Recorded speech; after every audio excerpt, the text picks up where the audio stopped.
6, 5, 4, 3, 2, 1. How about we do it again? 6, 7, 4, 3, 2, 1. I think I fallen. Okay, let's try one more I time. definitely. Ready?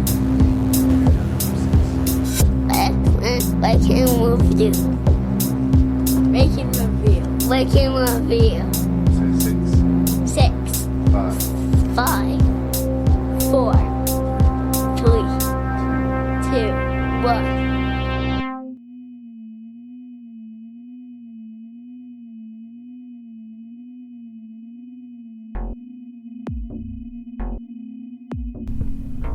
Hello and welcome to another edition of Ranknreview.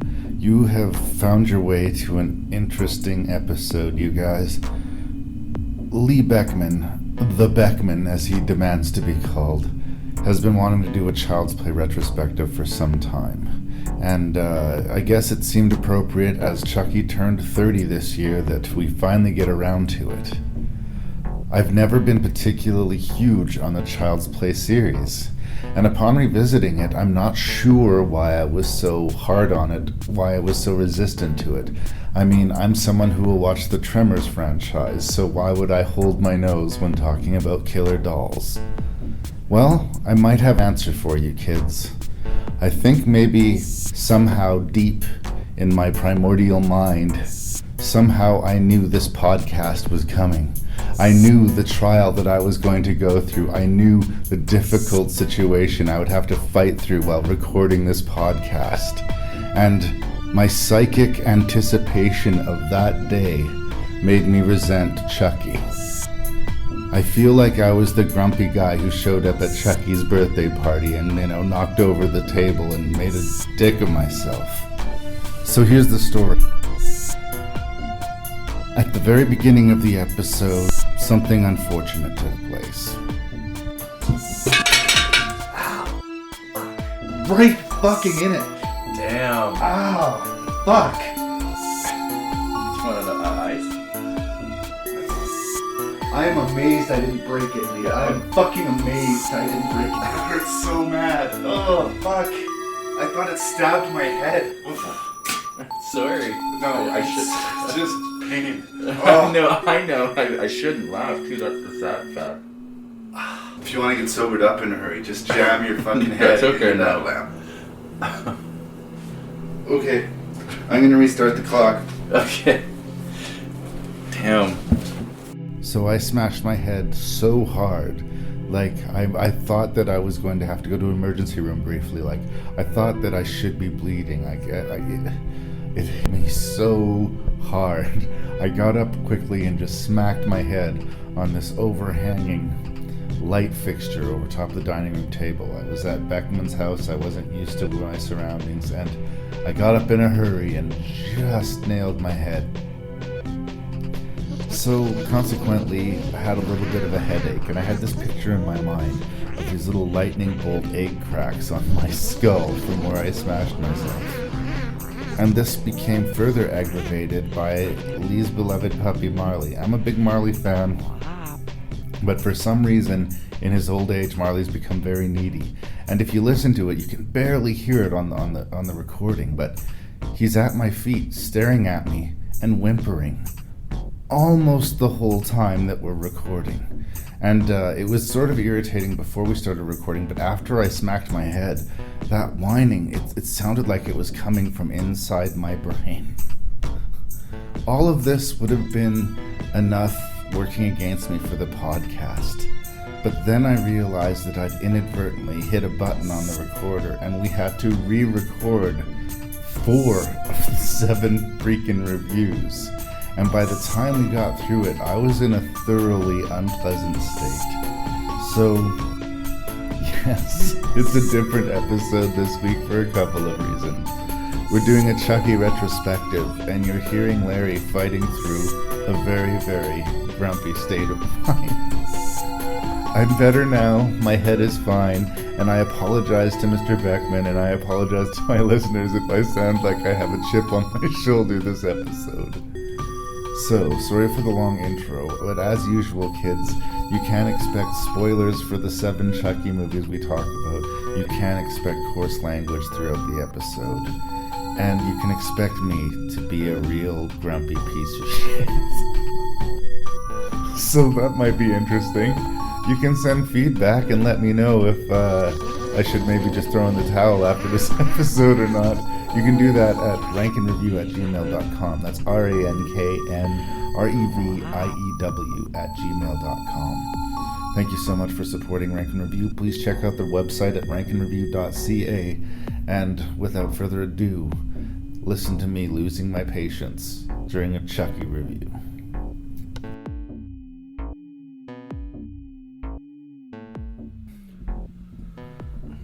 So, Mr. Lee Beckmann, frequent Rank and Review guest, regular contributor. Good to know.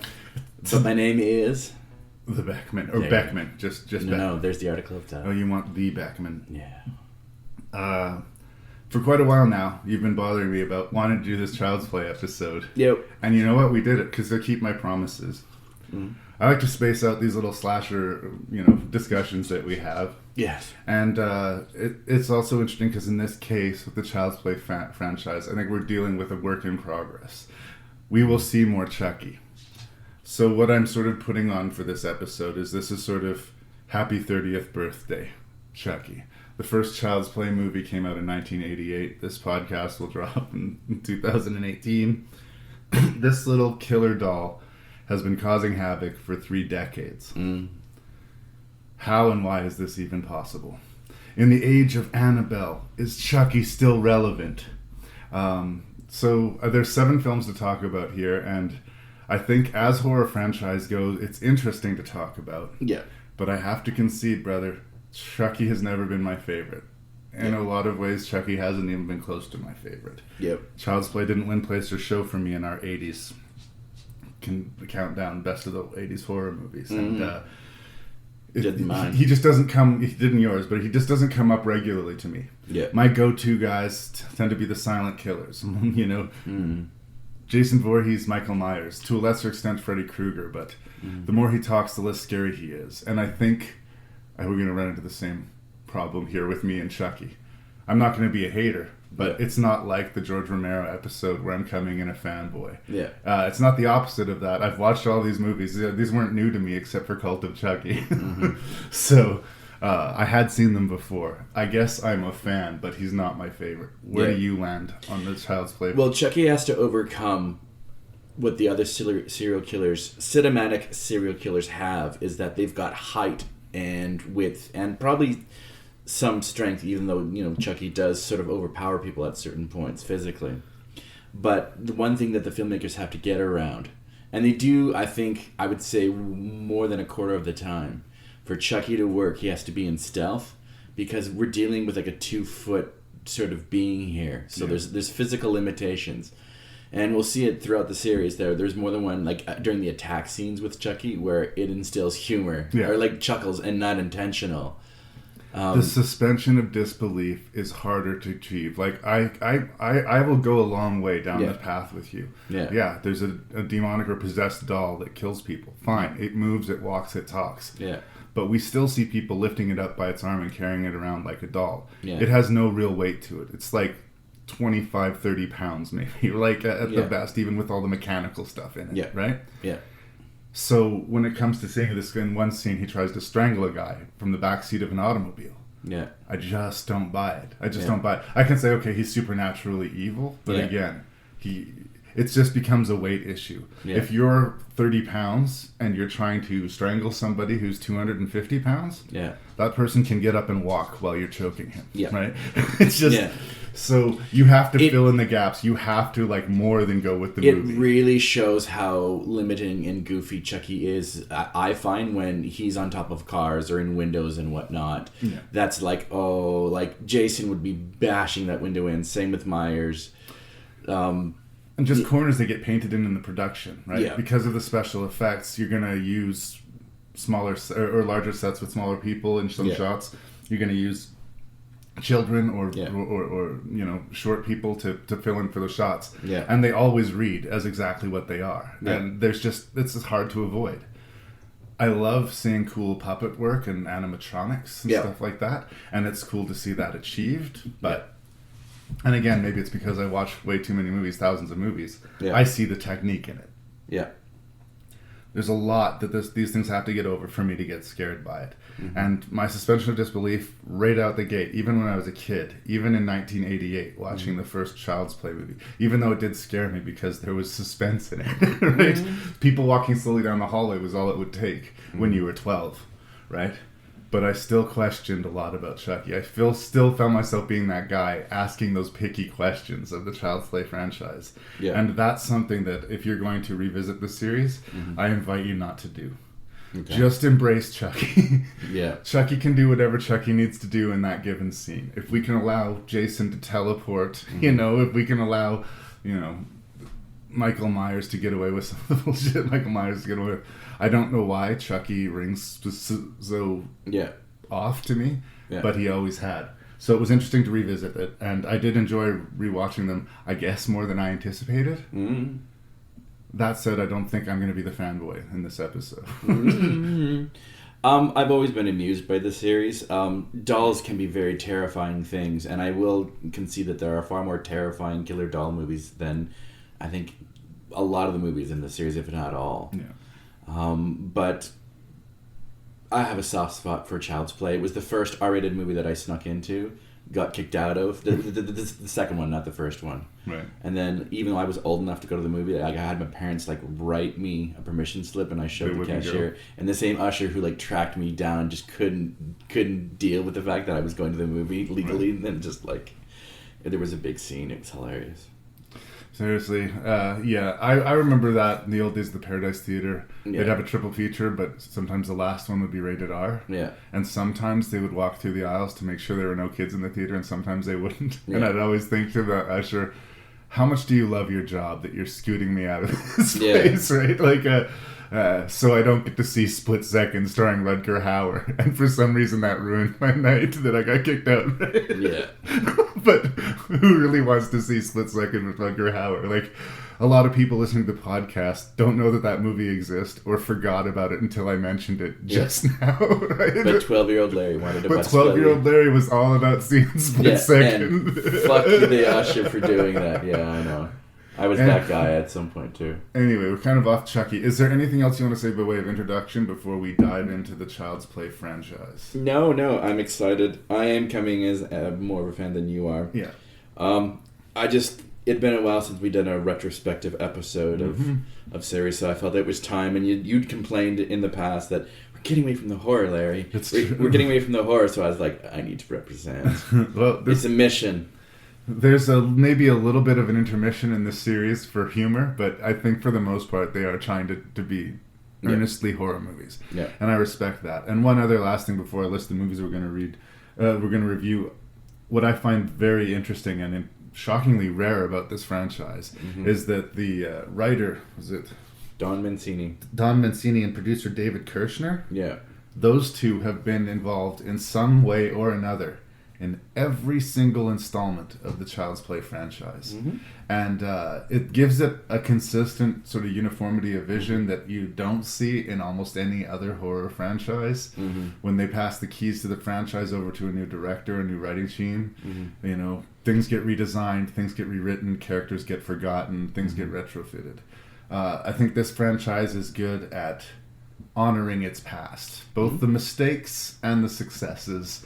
It lives with what's happened, and it stays relatively consistent in its universe.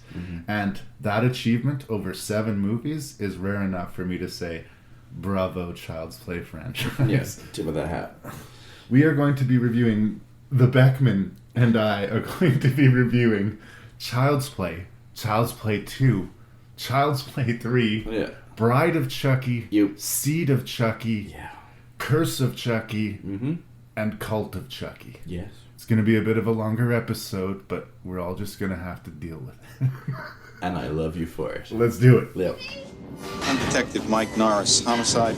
Andy! Miss Peterson's dead, Miss Barkley. She fell from the kitchen window. Someone's moved in with the Barkley family. And so has terror. Mommy, I know who is on the counter. Andy! Who, Andy? Chucky. Nobody believes you about Chucky. It came alive in my hand. Oh, for God's sake. Why won't you believe me? Because I'm sane, Mrs. Barkley. Sane and rational. No one believes the truth.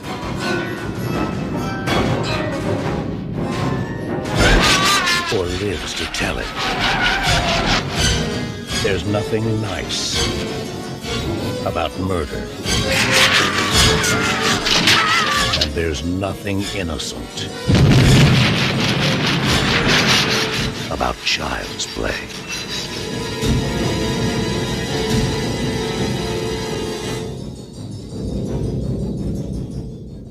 So there's been whole movies made about the premise of some desperate mother or father, typically single mother or father, who need to get the perfect Christmas gift for their darling child. Yeah. And that, you know, have to jump over some barrels, do some pretty sinister things to happen. But if you end up buying a doll from a creepy looking bum in the back alley behind a department store because there's no other choice that's going to satisfy your son for Christmas, I'm not saying you deserve to be stalked and attacked by an evil killer doll, but you should maybe ring some bells should ring in your head that my life might be turning into a horror movie.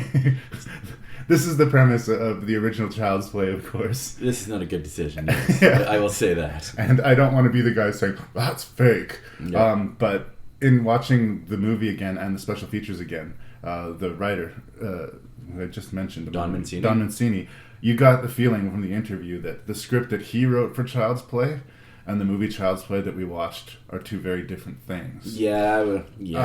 That's not to say that the movie Child's Play is bad. I just, from even just the little echoes I've heard of his original script, it sounds like it would be scarier. Originally, Child's Play wasn't about a doll that was possessed by an evil serial killer, Charles Lee Ray.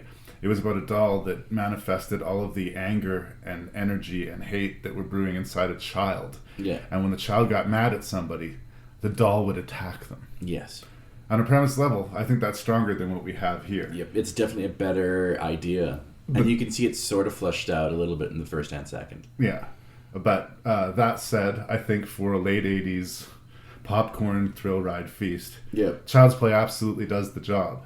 It's, I think, not that Child's Play isn't a great movie, it's that I saw the potential in it, and that's kind of what made it disappointing to me. Yeah.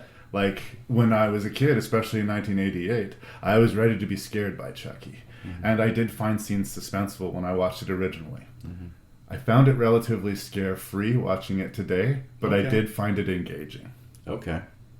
What do you think of Child's Play, brother? Well, like you, it's one of those, this movie could have been amazing with the original concept that Mancini has, and he comes across as sort of a little bitter because he's been interviewed about it many times, but he also acknowledges that he was like 25 when he sold the script, and so like, that was like instant success. That didn't happen for a lot of people. And you don't look a gift horse in the mouth. Yeah, you sell your screenplay, and they're gonna fuck with it. They bought your screenplay; it's theirs now. Yeah.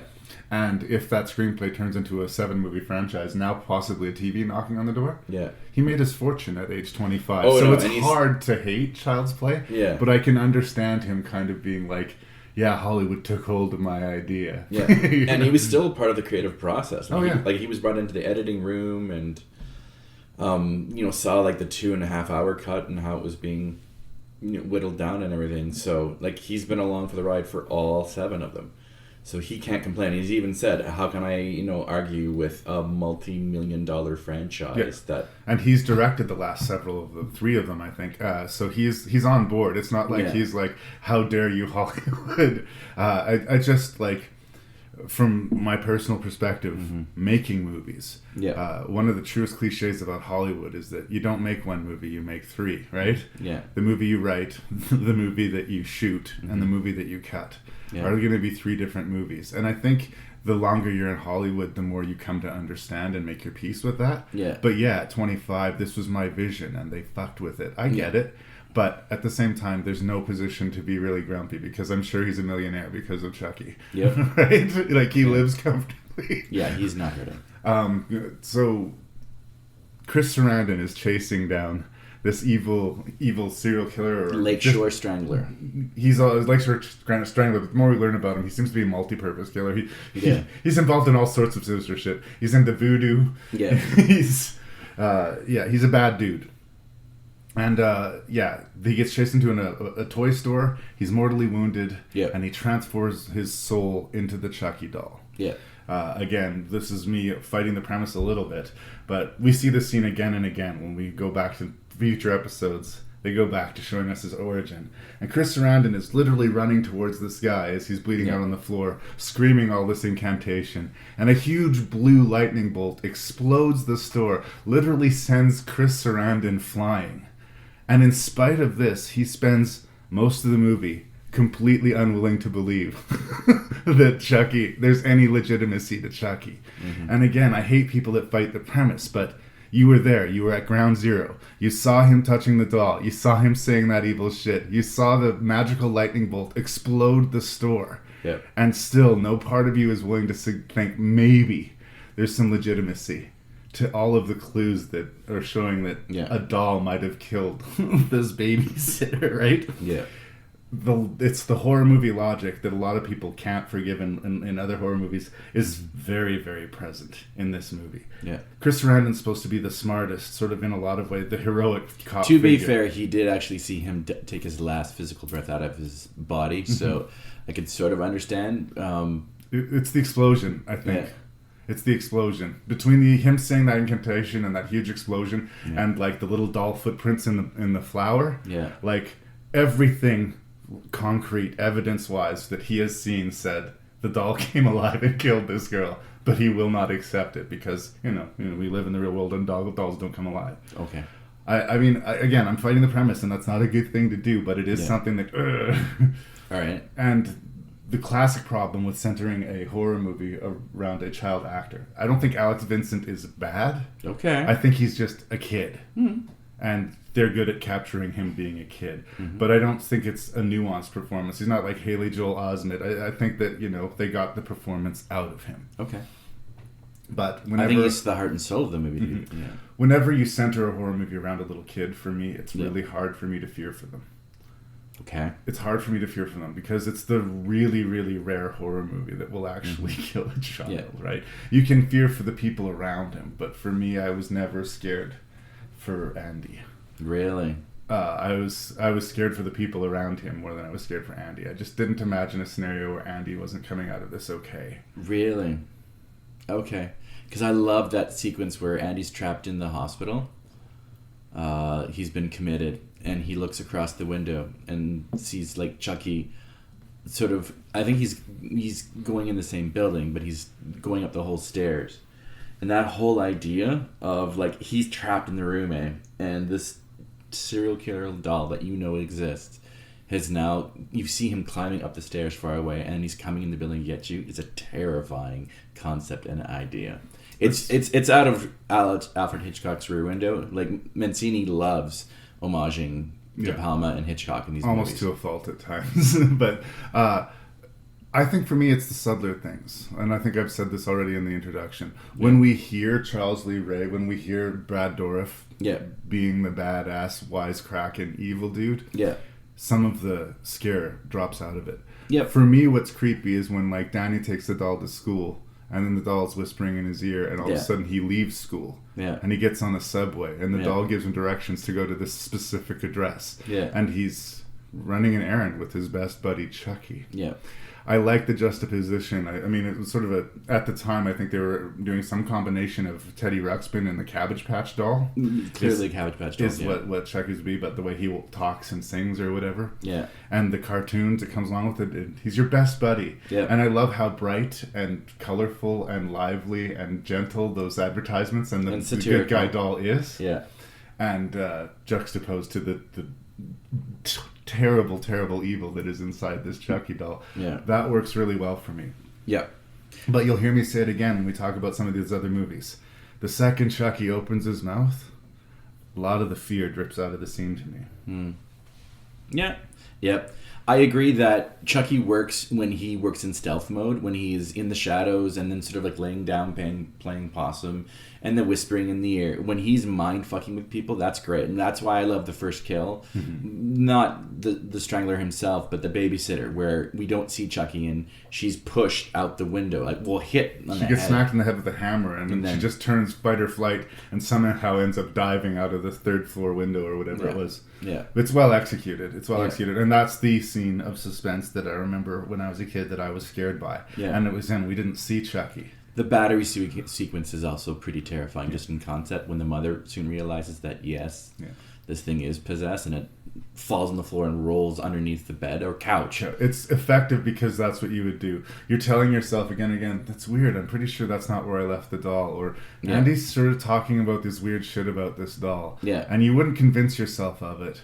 But maybe on a lark, just because, to get the thought out of your head, you would open the battery compartment. Yeah. And yes, it would be deeply troubling to see that the batteries had at no point been put into the doll. Yeah, and then, I don't know, man. Like, when you think of 80 horror film masters, like, you think of names like John Carpenter and Wes Craven and Brian De Palma, and even, like, to a lesser extent, Tobe Hooper, who was still very much loved at this point.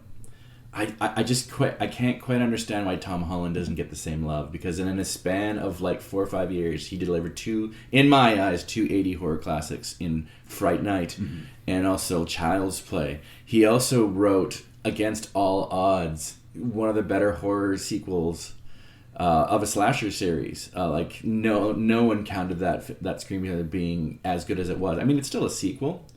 It's Psycho 2. Anywho, like, Tom Holland wrote the screenplay for Psycho 2, and it was a way bigger hit than they anticipated, and rightly so. I think it's a well-written movie and also well executed. It's one of those things that shouldn't have worked, but somehow did. Yeah, and I think in itself is an accomplishment. But for, like, a good 7 years, he was one of the big names in horror cinema, and then almost disappeared. He still works today. I mean, he did a Stephen King movie not too long ago. He did an anthology movie, but he just doesn't get the same kind of love. So he did shout out Thinner. to Tom Holland. He did Thinner, and I heard he was attached to do the 5 o'clock people about these creatures that are infecting the world. But for some reason, if you're one of the last few people in the world who's still smoking cigarettes, it won't affect you. Yeah, he's well respected in the horror cinematic writing directing circle. Like, there's actually a podcast, another radio show in the States, and they interviewed him and he talked about it, and he sounds like a really, really good dude who love and respects horror. So shout out to Tom Holland. I mean, his career went on after this, but there was a degree of controversy thrown towards Child's Play 1 that wasn't. Certain parents were very upset. The idea was that Child's Play was going to incite violence in children. And in 1988, we weren't to this like need to be offended environment that we're in today, where everybody's just waiting to be offended or disgusted or you know. The idea that this movie was even for children is a ridiculous conceit. The idea that they would forget it by saying, yeah, well, they're not going to... the children are definitely going to watch it anyway would just be them conceding that they're not really paying attention to what their kids are watching. It's this whole diversionary thing where, you know, society's ills can be blamed on a video game or a horror movie. Instead of actually dealing with the problem, we can protest Child's Play and pretend we're actually making a difference in the world. But it's interesting that it was specifically Child's Play, because I think that this movie, warts and all, is trying to be a suspenseful horror movie. It really doesn't deal in the blood and gore in the way that you'll see in the Friday the 13th movie, or like, it's a suspense movie. Yep. It's a suspense movie. Yep. And it's clearly for adults. Yep. So the controversy is just another one of these bullshit invented things. Yeah, I often wondered if the studio itself had actually sort of paid for some of the controversy to rile up, because that did affect their opening weekend. I was just reading this when we had our little break here. During the initial release, a crowd of protesters formed around the entrance at MGM to call a ban on the film. Yeah. They claimed that it was going to incite violence in children. Local news reporters were broadcasting live from the scene, and the producer, David Kirshner, was upset. Jeffrey Hilton, who worked for Kirshner at MGM, said he would defuse the situation within 10 minutes. He went down to the crowd, spoke to the ringleader, and the whole thing disbanded within a few minutes. And to this day, no one knows whether it was threats or diplomacy. But it went away with one conversation. Mm-hmm. And again, how serious of a conflict could it be if it just disappears with one conversation? Mm-hmm. Were there protests for the next 6 Chucky movies? Well, there was for the third one, but that's for a different story. Right. Gun control, safety shits? No. But we'll get to it. We'll get there. Yeah. Anyway, I guess we're 15 minutes into the review almost, and like it's more the stuff around Child's Play that I find interesting than the movie itself in a lot of ways. I don't think it sucks. I think it's like it's well made. A completely decent thriller. Mm-hmm. I'm not foaming at the mouth over Okay. it. I like the design of Chucky, and I like the design of the good guy doll. And in this movie, they basically stick to the good guy doll. Mm-hmm. Later into the series, the more he gets more clearly evil in his definition and his features. Mm-hmm. But I like that it's just that smooth, plastic, freckly, red-haired good guy doll. Yeah. That's creepier to me than the Annabelle doll, which is so affectedly evil, you know? Yeah. Well, the voodoo angle doesn't do a whole lot for me, and like even some of the ads that Tom Holland had for the screenplay, they're all right. I love it when it's just Andy and Chucky and the manipulation that goes on. Like one of the things that makes Chucky scary is he's a master manipulator, and especially with the kids. Yeah, with the kids, but also we see it later in the series. That's one of his effective tools. Like he can be stealth in a room, sitting there. And then the second people move, he's convincing innocents in a lot of ways to do horrible or help with horrible things. Indeed. So that's to me that works really, really well. I don't even think it's a slasher film, although multiple people die. They knew what made Chucky scary, and my heart still races, especially that one scene when he's trying to get in the hospital. That's such a well-made sequence of terror that I was like, damn, I'm engaged with this movie. So how do you feel with the voodoo angle? I could take it or leave it, to be perfectly honest. And I know it's not Mancini's. Mancini really hates it. I don't hate it. I just think that it's dropped in the rest of the movies because Mancini hated it. There's one scene where he uses the voodoo doll to, he breaks the leg on the voodoo doll, and the guy's leg is destroyed, and he starts stabbing it, and the guy starts bleeding. And you're right. In the interview, Mancini's laughing about that. Why doesn't he just make voodoo dolls of everyone? Yeah. Well, no, I think Mancini was blinded by his anger there, because in that scene, they actually say he was in the apartment and he found that voodoo doll. That was. It wasn't something Chucky made. It was that guy's personal avatar. Right? Yeah. So it's set up a little bit. Yeah. In a way, it would be interesting because it would give justification to some of the superpowers that we see Chucky have. Yeah, no, I mean, Mancini does go back to that eventually. I would have leaned into it, whereas I think Mancini kind of leaned away from it. Well, it's one of those what could be, because I love the idea that Andy was the serial killer in the original screenplay. So there is a little bit of that, but we have to judge the movie that was made. It also would have been hard to do a sequel all that much because the cat's out of the bag by the end of the first one that Andy's the serial killer. I'm sure it could be done, but it was much easier to sequelize with the killer doll. Yeah. And again, that's not Mancini. That's Hollywood. Yeah. And as much as that might have destroyed his original screenplay, it made his career. Yeah. So. I love the sort of Hitchcock homages in this movie. That makes me smile. I found Chucky to be a very real threat. I thought the performances, Andy is the heart and soul of the movie. It's a mistake they learn later on, replacing him. And I thought the mother was good. I thought Chris Sarandon was good.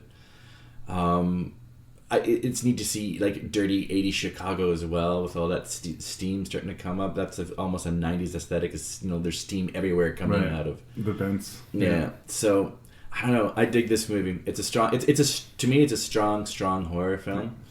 I see leftovers of the original story. The fact that they spend time with the fact she's a single mom and she's so desperate to keep Andy happy. Yeah.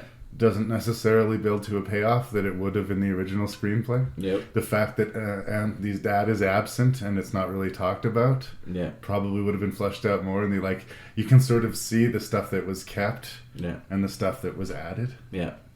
So I think considering it was a movie that was thoroughly fucked with, the fact that it's as strong as it is impressive. Okay.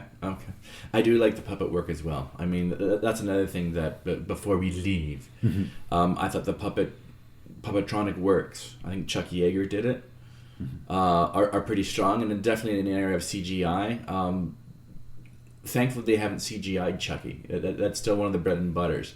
So it's neat to see they that don't as well. CGI Chucky, but they've CGI'd other shit. But Yes, they've they have. already they seem to understand Yeah. with this doll. The doll is their star. Yeah. So they can spend money on that. You know, Yeah. they're Chucky should and always should look and sound good. Yep. And Chucky is pretty consistent throughout the series. Yep.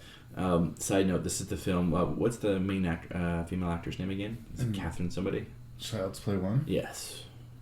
I will tell you because it's in my brain. Yes. Catherine Hicks. Catherine Hicks actually married Chuck Yeager. This is the movie that they met on. Sorry, I did. Aww. Yeah. Side note. See, out of all of this blood and chaos, two people fall in love. Yep. We're about 20 minutes in. Are we good on Child's Play? We're good on Child's Play. Okay.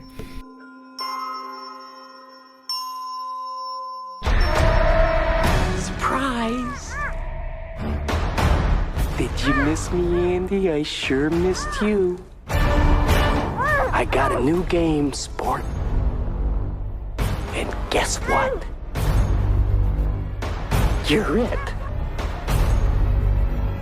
It's Chucky, look out! No more Mr. Good Guy.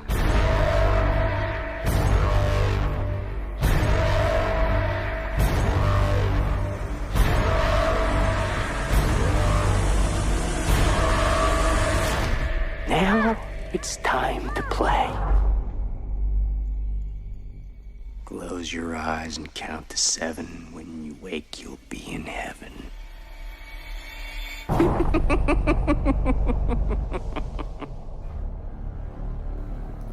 All right, it's 2 years later. Here comes Child's Play 2 from the director of Man's Best Friend, John Lafia. Child's Play 2. Yep. Sorry, Jack.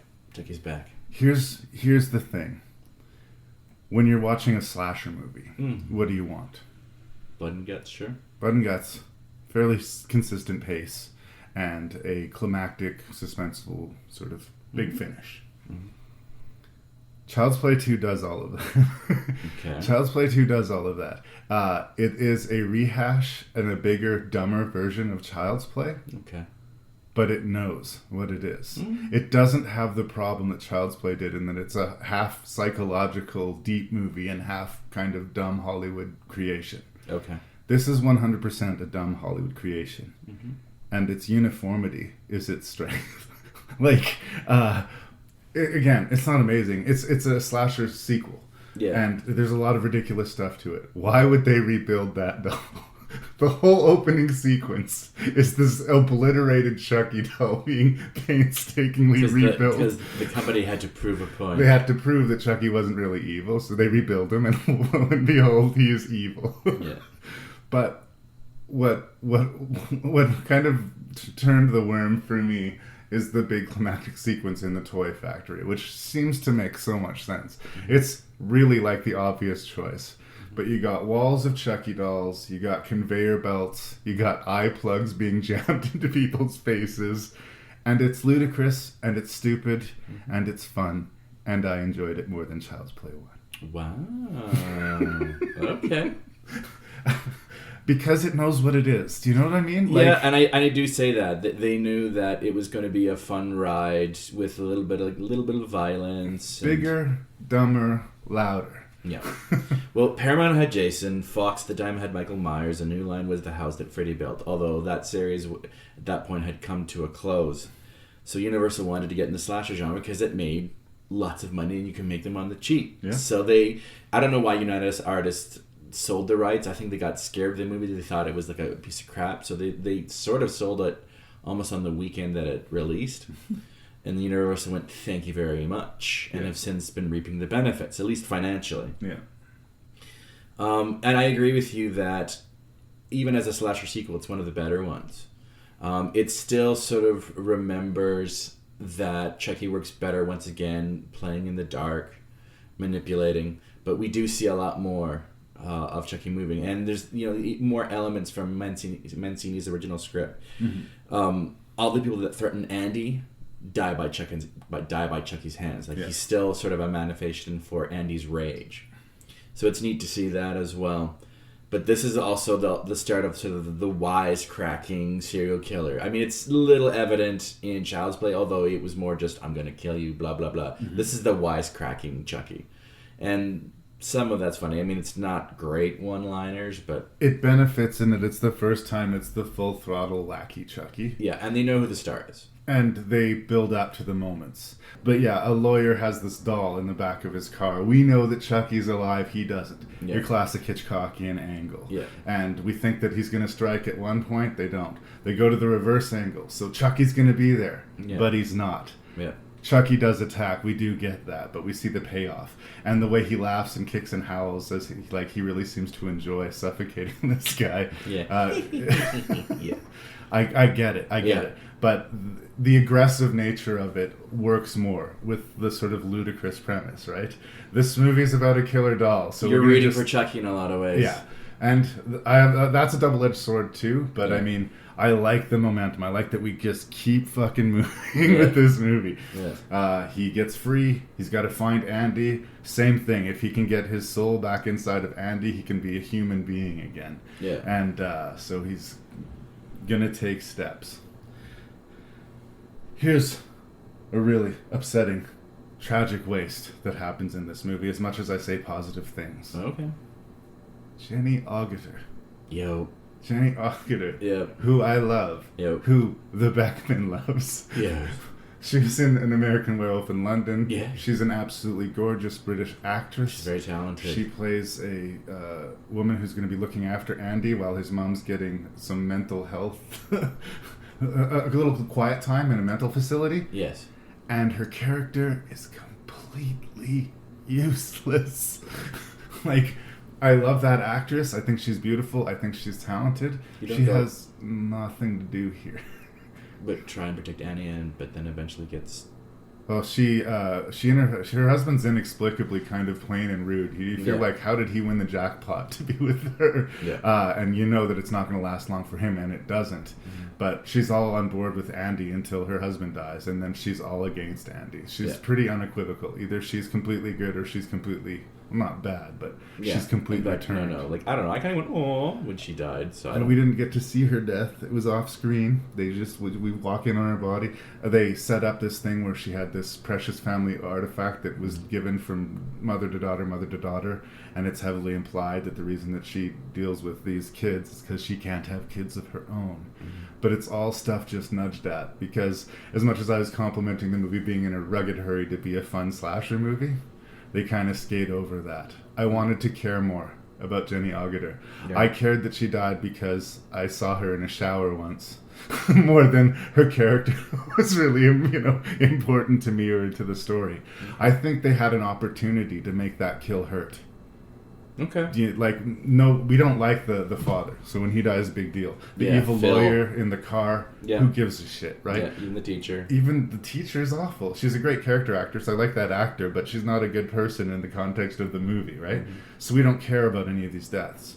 I think the missed opportunity about Jenny Agutter's character is that we were given every reason to like her, and she sort of sides with Andy, so that it would have impact. Remember when we were talking about Halloween, that scene where the little girl gets put in the laundry chute? Yeah.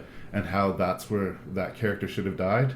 She should have put that girl in the chute, stood her ground against Michael and died, and we would have been, shit, that sucks. Yeah. That same thing could have happened here. Chucky could have come to life, and she could have fought for that little boy, and instead of her just being duped and then killed off screen. Missed opportunity. And maybe it's just because I like that actress so much, but please do something with Jenny Agutter, If you're going to put her in your movie, give her something to do. No, okay, that's fair. I don't know. I kind of went, oh, when she did. And the second that she said that to Annie, I'm like, you're gone. You're gone. Yeah. Yeah, because you're now a threat to Andy and his happiness. Yeah. So, I don't know. I mean, I agree with almost everything that you say in a lot of ways. I do put it sort of a peg down from Child's Play. But it also sort of knows what it is, and, good times. That's it. That's exactly right. Like, It's strangely unambitious, which makes it hard to get like super enthusiastic about. Mm-hmm. But it's good at being what it is. Mm-hmm. I also love that the climactic scene in the toy factory. I thought that was an amazing choice. Yeah. And that's from the original screenplay of Child's Play as well. Is, you know, you kind of like, let's use this now because they had a bigger budget. Yeah.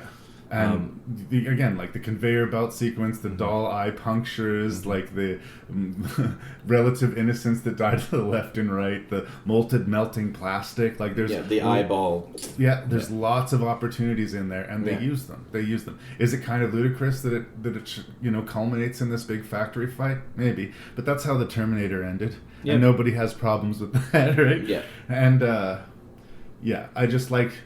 It's less reliant on suspense, and Chucky, you're right, definitely is becoming more of his cackling, wisecracking self. It's the beginning of the end in some ways. It hasn't over-tipped to full-on stupidity yet. It still is what it is. Yeah. Chucky has a percentage of menace. I still won't say I was necessarily scared of him, but he... Not once did I was thrilled and entertained, but not like, oh no. Like, we all know who's going to die and who's going to live. Yeah.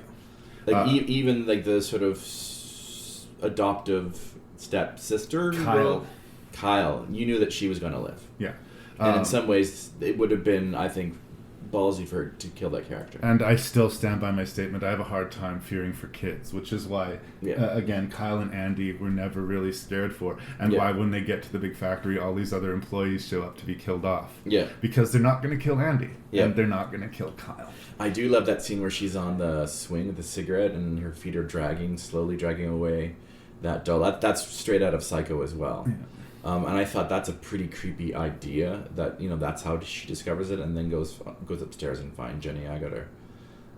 Uncharacteristically, even by a horror movie, dark ending, though.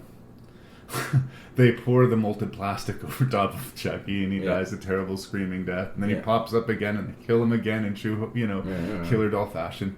No harm, no foul. But it's all over. They're walking away. Kyle says, "Come on, Andy, let's go home."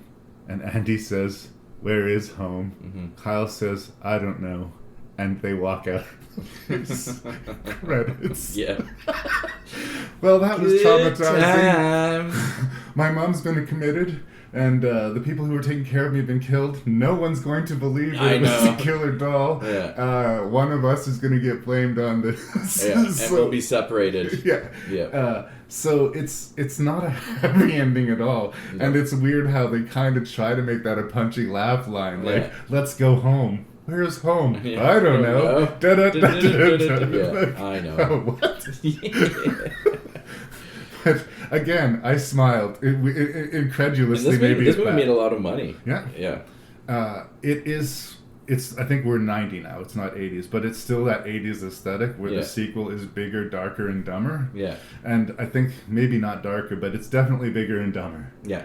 I will say this, as a slasher sequel, it is one of the better made ones out there. Mm-hmm. It knows, like I said, it knows what it is, and it delivers on all those fronts. So I agree with you there that Child's Play 2, as a slasher sequel, is solid and worth watching. Yeah, and that's one thing I will say uniformly about this series. Yeah. We don't see the bumps in quality in the way we have in other movies. Yeah. I'm not talking about, like, some are better than others, obviously, but I mean aesthetically. Yeah. There was a couple of the Friday the 13th movies that almost looked like they were made for TV compared to some that came before and after. There's a uniformity in the Child's Play that I appreciate. It's weird because, once again, Chucky Yeager, I do believe that's the guy who made all the Chucky stuff. Right. Because he's let loose in a lot of ways, especially with that third act in the Toy Story. You're like, I wonder why. I mean, he's still married to Catherine Hicks, but she was not asked back, and I sort of always wondered why. They could have done a lot with her character. Well, I mean, if you're going to do it, they probably didn't sign contract for sequels. Yeah. And your agent's just going to ask for 3 times the money because they know that you'll pay it if they think they need you for the sequel, right? Okay. I think the essential ingredient is Andy.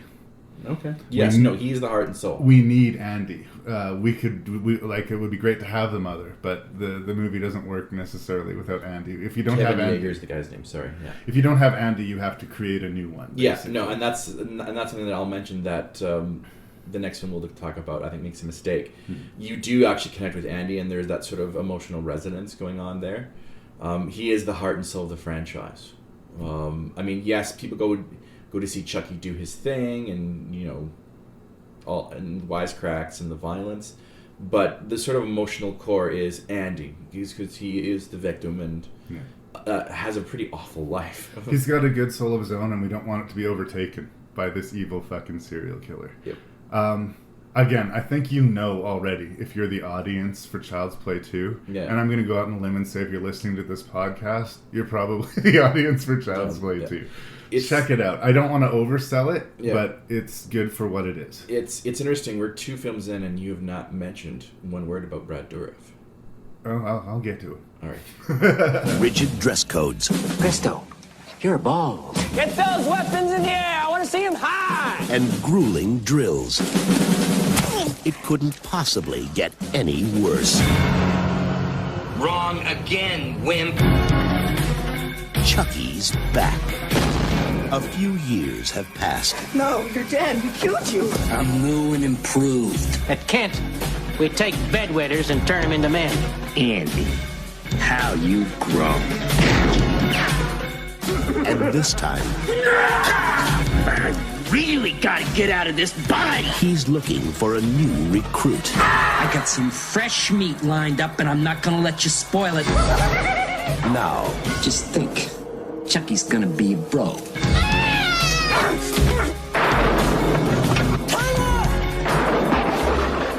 Child's Play 3. Look who's stalking. A haircut ain't regulation, soldier. Regulate this!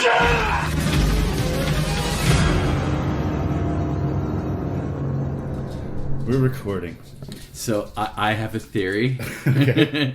So before we get to the review of the Pulitzer Prize winning classic Child's Play 3, for the listeners at home, at one point even before this review started, Larry hit his head on my house, more specifically a lampshade, and I think we are still feeling the reverbal effects to it. And to say that I hit my head is maybe underserving it. Like, I conked my head really hard. I think there's actually a little bit of flesh still dangling on the lampshade. I actually kept checking to see if I was bleeding. I thought I was like... Anyway, so after that, we went on to review Child's Play 3, Bride of Chucky, Seed of Chucky, and got pretty deep into Curse of Chucky before I realized that my recorder was not properly functioning. So now we're going to go back and re-record these several reviews that we just finished fucking reviewing, and it's going to be weird. See, I think we're laughing about it now, so at least that's a good thing. I'm just putting it out there, because if it sounds like we're just like defeated or like repeating ourselves even though we're not repeating ourselves, it's because we're going to schizophrenically try to recreate the same conversation that we just had. It's sort of a weird thing. It's almost like an ulterior universe. So I knew I was going to be talking a lot of Chucky today, but god damn. You say it like you hate it. Well, speaking of hate, Child's Play 3. Yes. 1991. Good segue. As I remember, Marley, for fuck's sake. I know. Look, this is turning into a almost like an episode of like No Exit by Sean Paul Sartre. As I was trying to say about Child's Play 2, is they were making the best of a sort of not bad situation, but they did the best they could with a slasher sequel. Yep. With part 3 in the mad fucking dash that they were making to make it, like, shit got left in the breeze. You know, they glossed over shit. They were sloppy about it. Part of it, as you pointed out, was it 9 months? Yeah, 9 months. There was a 9-month gap between part 2 and part 3, and largely they greenlit it over the weekend. Yes, yeah. Largely the same people are involved. But if you're making a movie at that dead a run, you know, stuff's gonna get missed. Yeah, it's the first Child's Play in the franchise where Andy's played by a different actor. Here he's played not played by Alex Vincent, played by Justin Whalen, Whalin. That sounds like a bad boy name. We've jumped ahead. Andy is now in a military school. Yes. And yeah, the energy and enthusiasm, and though it was dumb, the fun vibe of part 2 is almost completely absent in part 3. Yes. They've changed the environment to this very structured, disciplined military academy, and on its face, that could have been interesting, I think. There's little seeds of where this film could have had a pulse, but yes.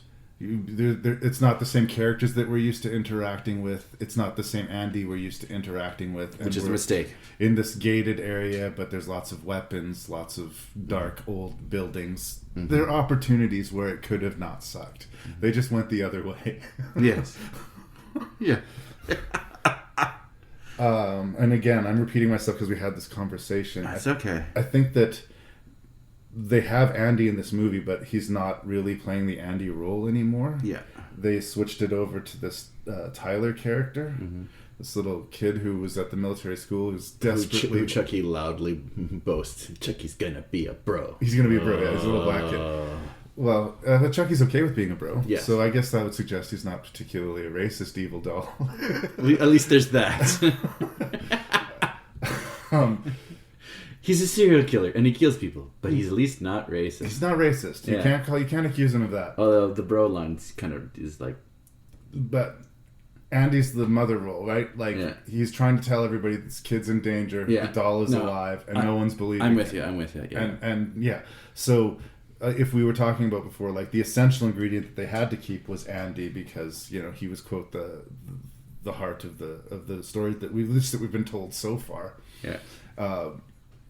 We've shown that we can do without the mother if need be. Yep. But Andy's not really Andy here. Mm-hmm. And he's a hormonal teenager. And that being the case, why bother making it Andy? Why isn't this just a separate Chucky enterprise altogether? Mm-hmm. So yeah, that's where I start with Child's Play 3, where it has a lot of the same... It can be accused of being guilty of the same things Child's Play 2 is in some ways. Mm-hmm. It's just there's no joy or no finesse to it. There's no love to it. Child's Play 3 commits the cardinal sin where it's not a great movie, but it's also not a terribly made movie, at least on a technical front. It's just painfully mediocre. Yeah. It is just the company more of the same because that's what worked the last 2 times. And it's even kind of sort of feels like poorly edited together. Like this was sort of the back end of 2, because I do honestly think that some of the stuff they didn't use in 2 was sort of the opening scene of Child's Play 3, where we get that pretty cool line, "What are children but not consumers in training." Yeah. And like I say, that seems so a part of Child's Play 2 that I actually conflated it when we were talking about Child's Play 2. Mm-hmm. That whole opening sequence and opening kill, it seems completely separate from the rest of the movie. Yeah. And I mean, a lot of horror movies will have these little prologue scenes to them. That's not, it's not breaking any rules. Mm-hmm. But yeah, in a way, it gave you promise of a better Child's Play movie, because that first kill was kind of well done. There was suspense to it. Mm-hmm. The doll moved slightly, but not enough for him to believe that the doll moved. And the remote control falls under the couch, and he's down on his hands and knees. And Chucky's going to attack. Oh, maybe he isn't. And all of that stuff that has you with the movie disappears the second we cut to the academy. Now we have a bunch of unlikable characters screaming at each other. Mm-hmm. It does have that sort of pretty opening cool title sequence, though. I will give it that. I mean, it's straight, once again, homage to Vertigo, right? The Alpha. But that was one thing I sort of remembered last time. I was like, okay, interesting opening title tracks. Cool. But I agree with you. Military starts and... yeah. So, yeah. You can see things where it could have been interesting if they plugged into it a little further. They focused on the wrong second story, I think. Yeah. There's a whole sequence where Chucky is switching out the fake ammunition for their war games with that live ammunition, and we could have this really suspenseful thing. Who has the live rounds? Who has the fake rounds? Who's going to get shot? Who isn't? Mm-hmm. And that could have really been exploited. They could have really milked that for some suspense. Mm-hmm. One character who we don't like gets shot. Mm-hmm. Yep. Yep, and that's it. That's... Well, no, and then the one character that we're supposed to like jumps on a grenade. But once again, I feel nothing. Yeah, and that's always a bad sign. When the movie's setting up for a big moment, Andy's roommate, who's been nerdy and resistant to Chucky, but finally becomes convinced. Well, after seeing Chucky, which seems to be what it would take to convince you. Does all the right things and dies, and it's supposed to be, oh, that sucks. And we're like, that's one body closer to the finish line, I know. And even the sort of like cheap, cute one-liners that we're supposed to like with Chucky, he's just vile in this movie. That was the other thing. I remember seeing this now for the fourth time, and kind of going they're just. Never will I complain about a movie having too much profanity, but it just sort of like seems totally useless and excessive and like not funny at all. And there's a scene that happens in this movie that was an inevitable thing that I felt like was going to happen at some point. Mm-hmm. Remember Halloween 2, the scene where the guy walks into the room and there's so much blood on the floor that he slips and mashes his head? Yeah. Part of us felt that someday that scene would happen, and there it finally came to bloom in Halloween 2. And this one, this high-ranked military general, I don't remember exactly what his rank was, but he was running the school. He's running the show at that school. Finally sees Chucky come to life. And before Chucky can do anything to him, he's so shocked by seeing Chucky move and speak that he clutches his chest and keels over, dead of a heart attack. They were supposed to get Ermy or Emery. I'm so glad that he didn't do it. I know, but that's what... He said no to Child's Play 3. It's funny because he said yes to some pretty questionable things in the past, but... Well, he's got to, Everyone's got to eat. Yeah. But again, that could have been an interesting, funny, or subversive scene, but there's something about the execution about it where I just didn't care. It felt like that inevitable scene that was going to eventually happen, and now here it is. Yeah. Yep. Yeah, I know. There's just scene after scene that just doesn't quite connect. And even when the death happened, like you feel nothing. It's not even like a McDonald's cheeseburger. It's just like flash before your eyes, and that's about it. And like, it's not good filmmaking. Even like the end scene, like after Chucky is destroyed and our heroes are walking out of this amusement park, we get this 2-second shot of this janitor who's cleaning up started to clean up the mess, and you're waiting for him to say something, and then the end credit music starts, and the end credits go up, and you're going, what was the point of that? Was there a deleted scene there that was going to justify that? Yeah, it was just like that, and now we end. Yeah. The ending was really, I didn't like much about the movie at all. Yeah. The ending was particularly random to me in that we spent all of this time at the military base, all this time with the strict military thing, and where does the climax take place? It takes place at an amusement park. It's some adjacent fairgrounds, and they get chased into this haunted house, which has all these supposed pop stars built into it, so they can be fighting in this horror fight in this artificially intrinsically horror environment. Yeah. And there's a huge bladed fan in the floor just for people to fall into. So because that exists. For reasons. Yes. Why spend all that time with the military? Like, you'd think that they would do that for a reason. Like, it was just a change of venue. That's all. I mean... they had some money in the budget. Let's go do it. The Hollywood thing. It's like, okay, Die Hard worked. So now let's do Die Hard on a boat. And then let's do Die Hard in a cabin, and they Die Hard on a mountaintop. And, like, that's the mentality here. Let's do Chucky at a military school. Except for they don't even do that. And the potential for that, for, like, Chucky against a military state, like, I would be down with that. Yeah.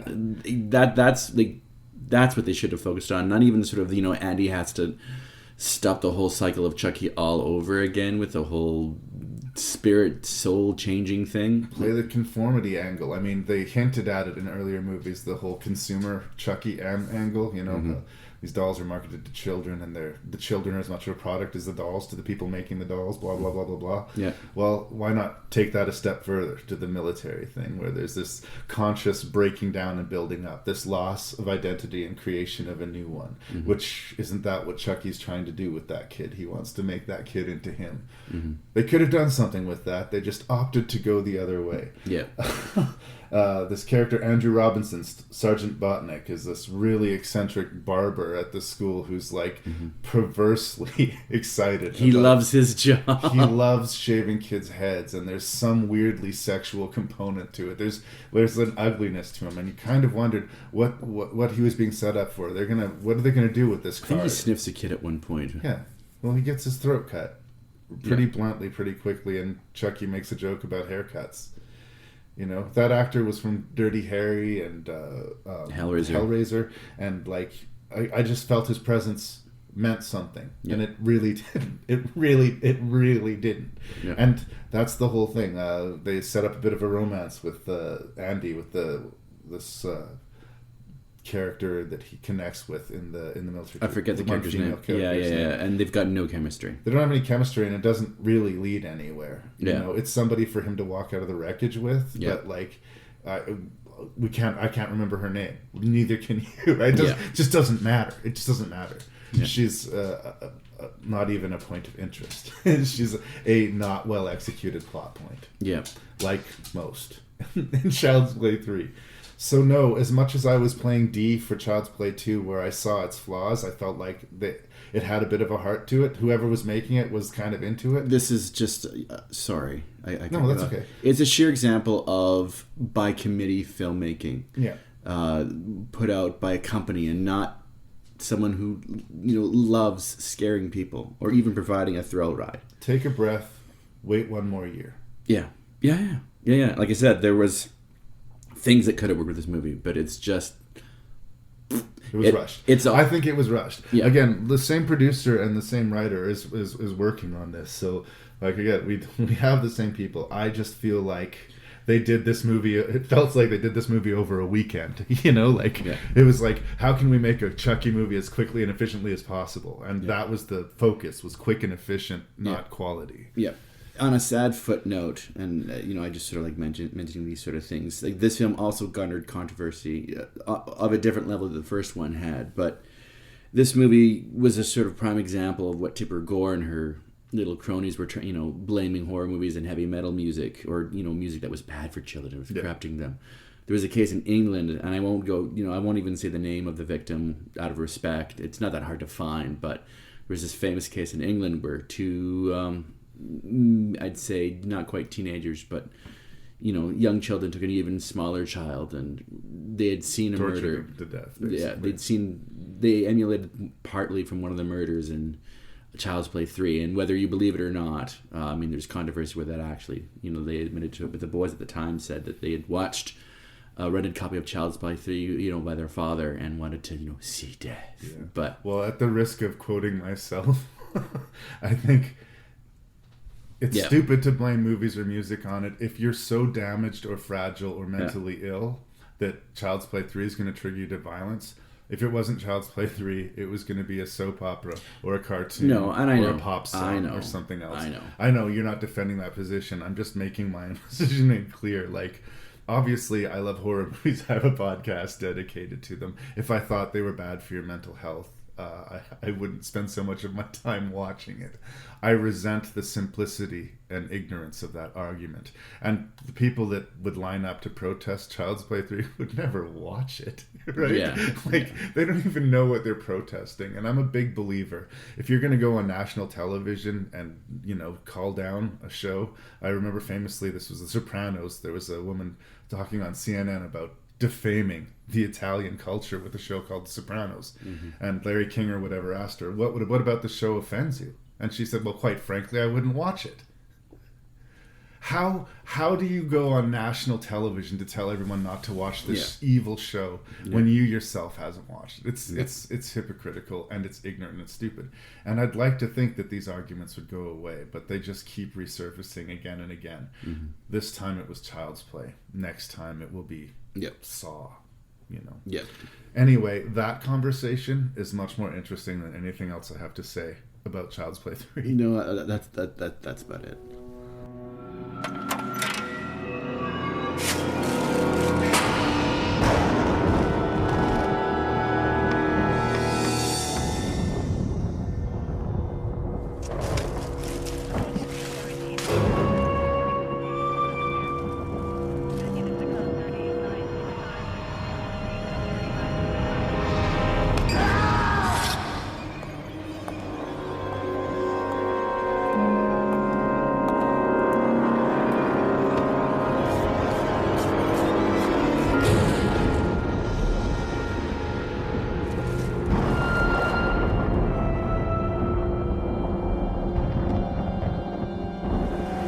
Hello, Dolly.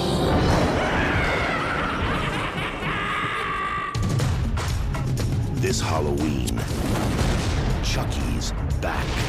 But this time, there's more to fear. Because this time,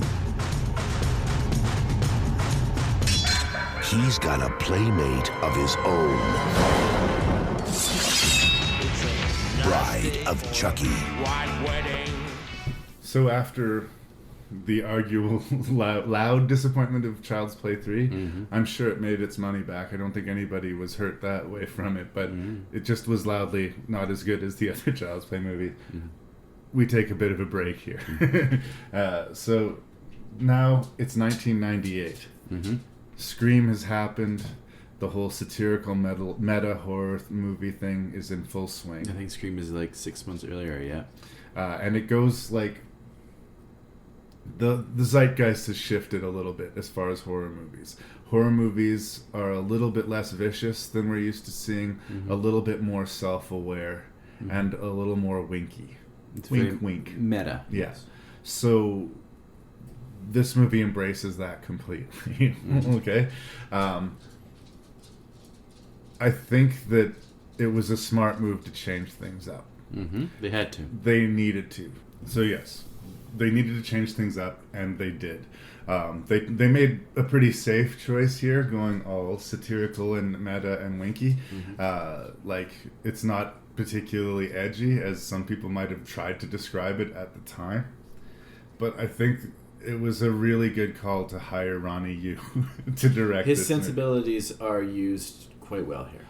He, in his homelands, would make movies like the Bride with the White Hair and really spectacular, large scale action, crazy movies. This side of the ocean, he's hired to do stock horror movies. He did Freddy vs. Jason and he did Bride of Chucky, and he didn't seem to have any problem doing Freddy vs. Jason and Bride of Chucky. He embraced it completely, and that's what you need. You're hiring someone to direct a Chucky movie, hire someone who's excited to do a Chucky movie, right? Like, sign me up. And I think that it's his energy and enthusiasm and sort of weirdness that makes the ups and down rockiness of this movie, I think, sustainable to me. Okay. I'm a Ronnie Yu fan. No, I appreciate Ronnie Yu. Everything's on the table as far as he's concerned. He has no problem with puppet sex. He has no problem with like ridiculous, over-the-top violence. He's not ashamed of it. He embraces it. In fact, I think he sees it as giving the fans what they want and deserve. And I respect that. Okay. So it's the change of tone was maybe necessary, but consequently, I think the big beef I have is that there's nothing frightening about this movie. No, at all. It's a comedy through and through. I didn't like the hillbilly aesthetic. The opening trailer park business. Yeah, and even the sort of the opening title track. It's Rob Zombie leaving Dead Girl, and I was like, oh no. Right. I mean, I got the homages. I dug them. Even like spoilers. I'm sure we are going to get to it. But John Ritter's in this movie. Yeah. And his inevitable death scene is, of course, an homage to Hellraiser, and sort of the joke made me rolled my eyes. Yeah. There's something about making a punchline about a joke. I think we've talked about this before. It's just like, it's okay to be funny, but someone shouldn't make a joke of their own death necessarily, or the fact that someone just died in front of us shouldn't itself be the funny thing. Like, there's a scene where we think that John Ritter's been dead, and he pops out and screams for a second, then drops dead again. Yeah. And then like, didn't see that coming. Well, I guess a no. It's interesting. We also have two dolls to deal with. They were playing with the dolls for this movie. Jennifer Tilly plays Tiffany, first as this woman who was once upon a time a companion of Charles Lee Ray, who is still obsessed with him to this day, and who has procured the Chucky doll and brings him back to life. Chucky quickly kills her, and then she gets put into another doll, and once she's a doll, all of a sudden he doesn't find it irritating anymore. All of a sudden they were meant for each other. And I think, like I've said it before, it was like, well, now there's two homicidal dolls. Well, we're together then. Like, either we're nemesis or we're fucking each other. You have to embrace the rules of this universe to even appreciate what you're seeing. I get it. I mean, like I said, it's got puppet sex, it's got puppet wedding, it's... Moving on to the human characters, though. Yes. Katherine Heigl. Ooh. Not a big fan of Katherine Heigl. I think she's a big fan of Katherine somebody Heigl must be, because she's Heigl. always working. Okay. I get that she's attractive in a fairly industry standard Hollywood blonde woman way. Yeah. And I think that she's an actress who can say the lines and not bump into the furniture. But personally, she just rubs me the wrong way. Like, there's no bridge that she seems, unwilling to enthusiastically burn down.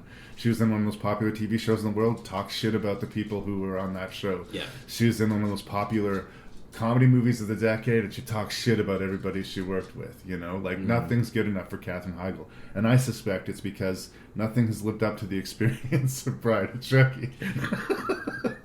Bold words, but okay. Is that what that's what if she talks shit about Knocked Up and Grey's Anatomy, then she should be doing derivative direct-to-video horror sequels for the rest of her career. Because that's what she would hate that, and that's what she would deserve. Yeah. That said, she's fine in the movie. She's fine. She does her role. It's mainly interesting because she wasn't famous then, and she's super famous now. Yeah. And there's Katherine Heigl in a Chucky movie. Yeah.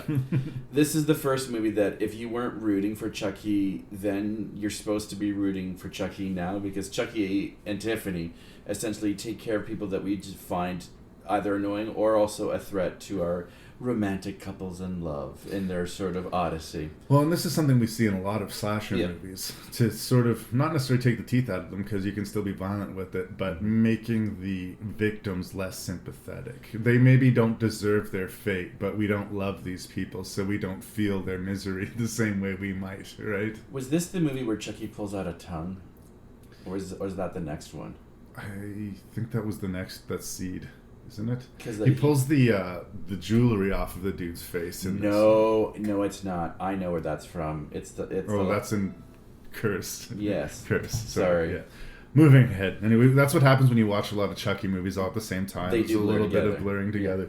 But I think this stage of the Child's Play franchise, this and the movie that follows it, I don't even think that they're honestly really trying to be horror movies. There's death and violence in them, but they're satirical wink movies. They're a violent cartoon. Yeah. Is what it is. A violent... I hesitate to say adult cartoon, but at least a cartoon not for kids. And this sort of brings me to the Brad Dourif, because I know I haven't talked about Brad Dourif a lot. Yes. I'm a big fan of him as an actor. Yeah. I genuinely think he's got the goods. Mm-hmm. And, One Flew Over the Cuckoo's Nest, one of his first movies. He's amazing in. He's actually good in Exorcist 3. Yeah, and... Mississippi Burning. Weird Exorcist 3 callback thing. Mm-hmm. This movie makes a reference to The Exorcist, with Chucky spinning his head around. Mm-hmm. And in The Exorcist 3, the character that Brad Dourif plays makes a reference to Child's Play. Fun fact, everybody. Nerd. Here's the thing. I like Brad Dourif, but generally speaking... Chucky is a little simplistic to me. Okay.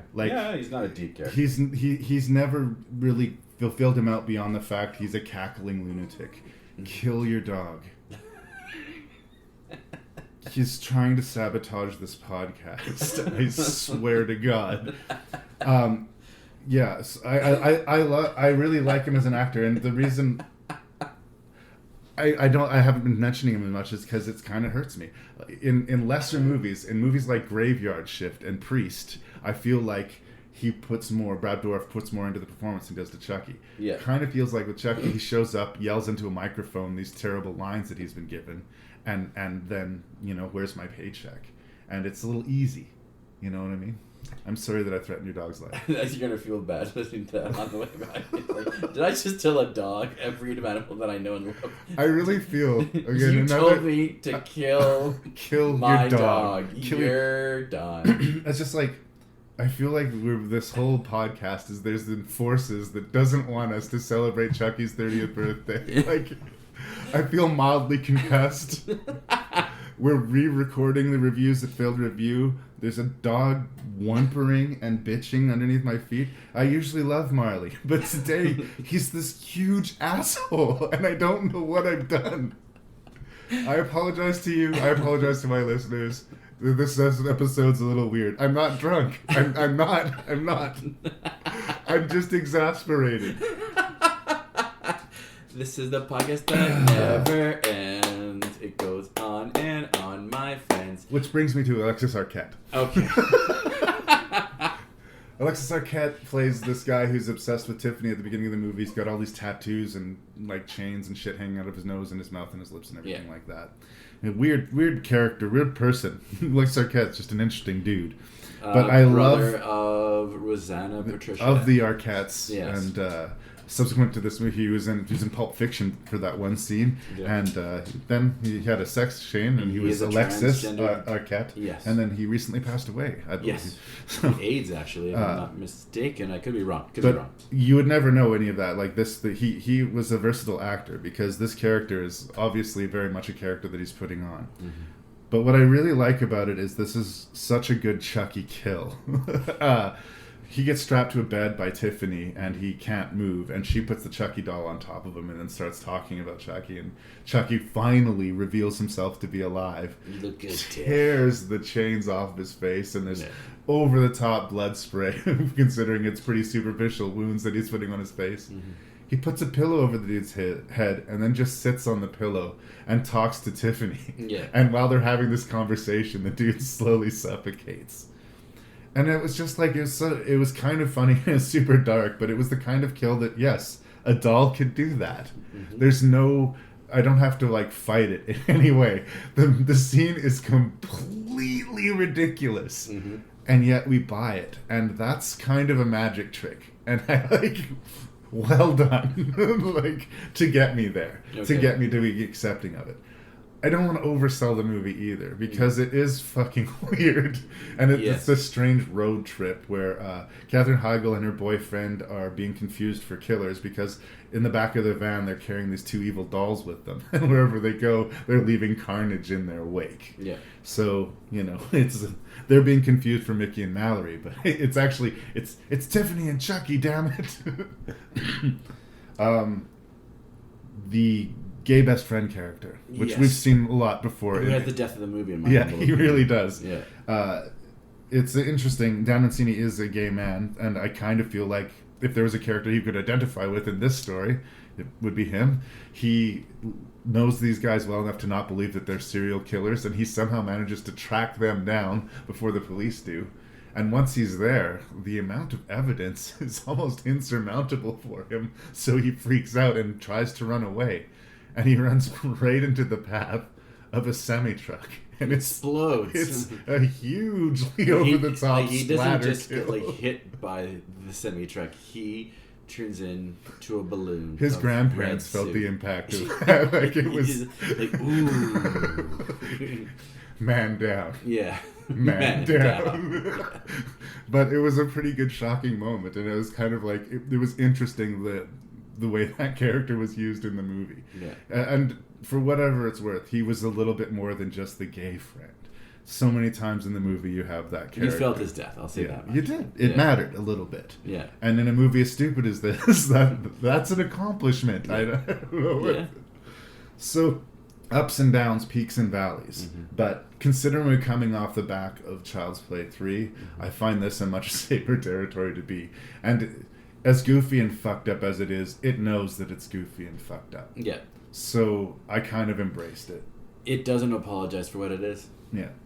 I kind of embraced it. I mean, it's good enough. Yeah. I think it was probably better when it was brand new. Mm-hmm. In 1998, it probably felt more edgy and hip and of its time. Mm-hmm. Today, it's one of the funny Chucky movies. And I personally prefer Chucky to be scary, but as goofy Chucky goes, I will take this one over Seed. Fair enough? Fair enough. The last time, he took a bride. But this time, in order to become the parents of a human baby, they'll need just the right woman. Jennifer Tilly. Production is underway on the new horror flick, Chucky Goes Psycho. You know, I should have played Aaron Brockovich. I could have done without the Wonder Bra. In Planned Parenthood, timing is everything, so you'll have to hurry. That shouldn't be a problem for you. This fall, Chucky's back, and he's delivering us some evil. Come to Papa.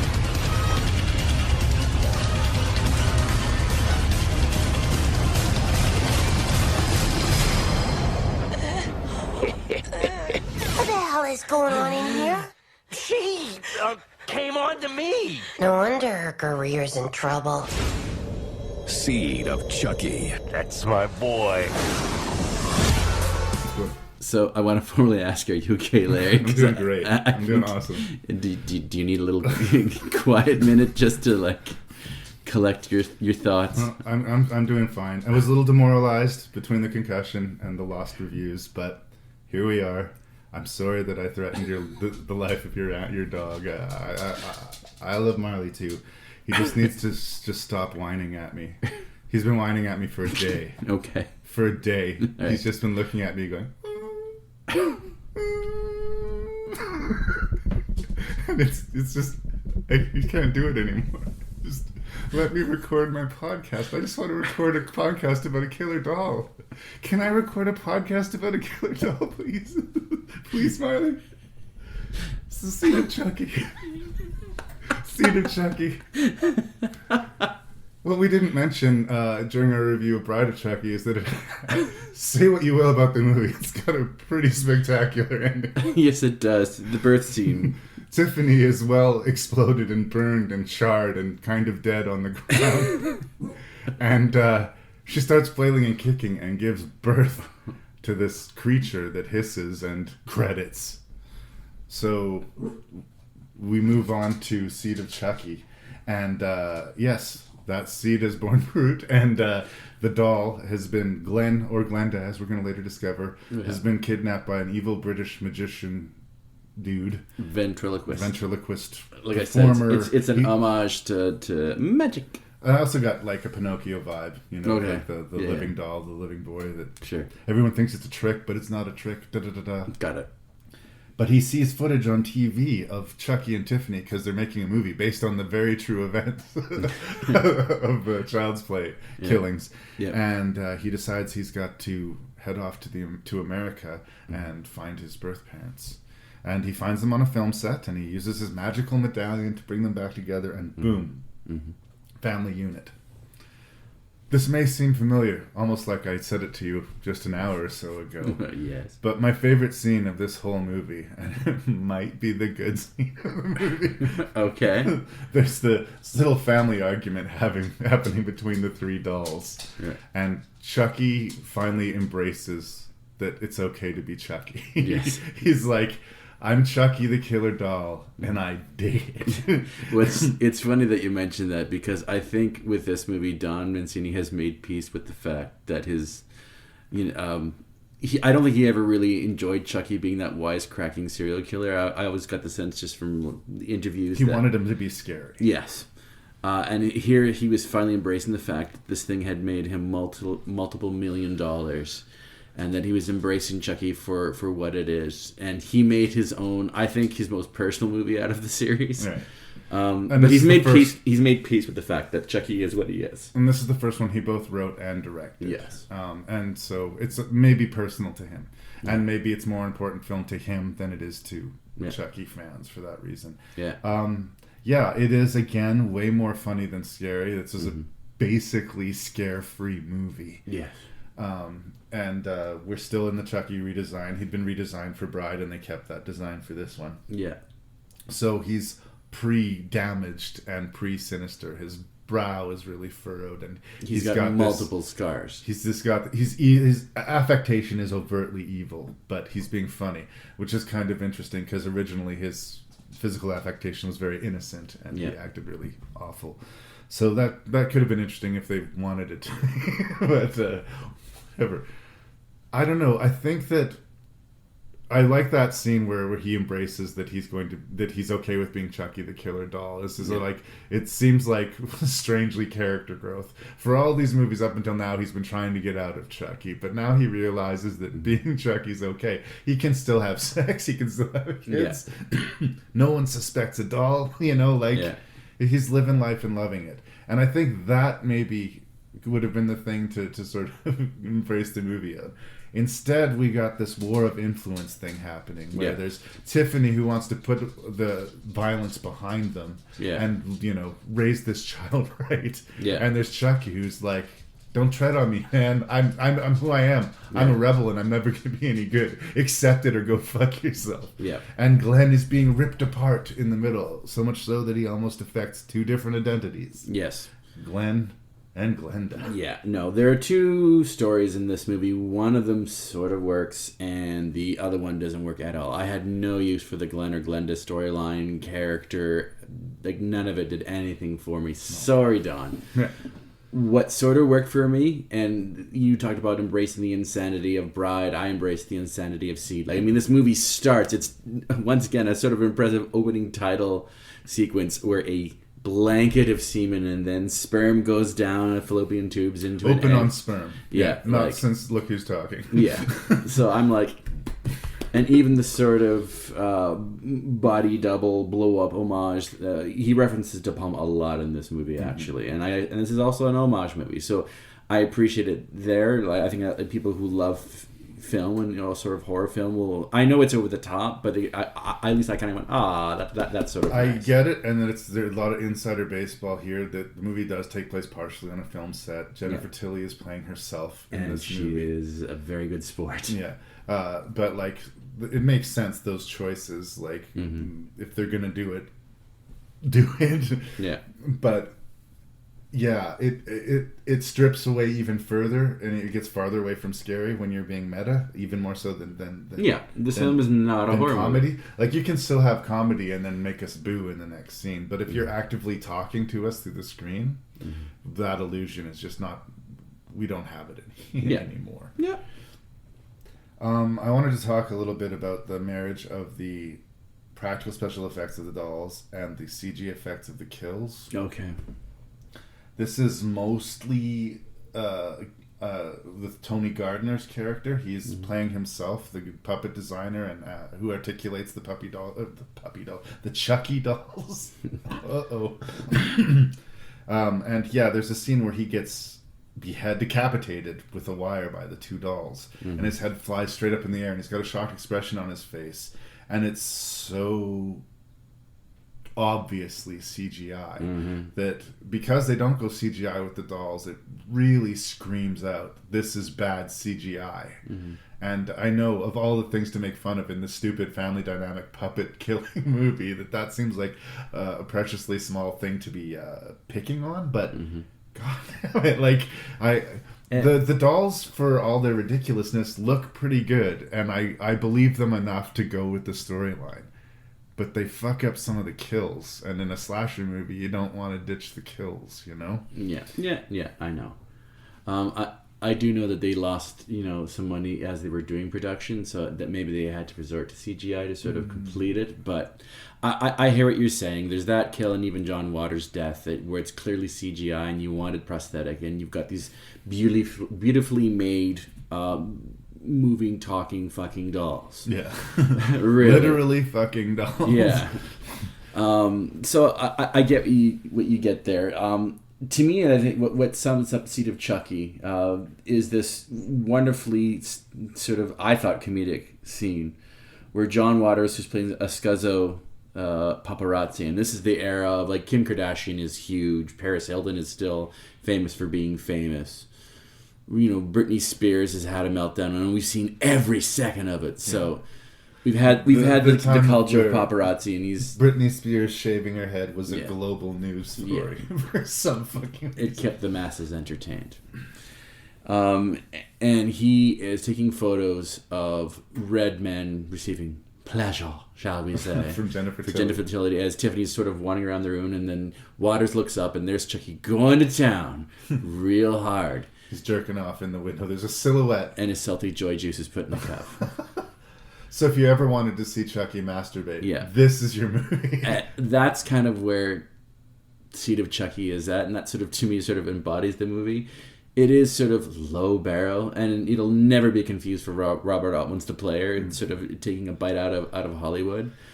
Yeah, all of these homages and all these like recognizing previous thrillers are great, and like it's happened throughout the franchise to limited degrees. But I feel like because this is the first movie Mancini directed, and again I don't know this, I'm making it up, but like he was just borrowing from the people he knew did it well.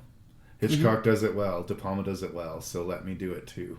I don't think he's found his own voice as a filmmaker quite yet, but it's his first movie, so let's give him a, See, to me, this was just sort of... It was the one film he could only make once. Yeah. It was sort of like, okay, Don, you've been a part of now, I think this is like number 5 in the series. You get to make one for you, and you'll never, ever get to make this kind of film he was given ever. Carte blanche. Yeah. This is your Chucky movie. Yeah. We're not giving you notes. Make your Chucky movie. Yeah.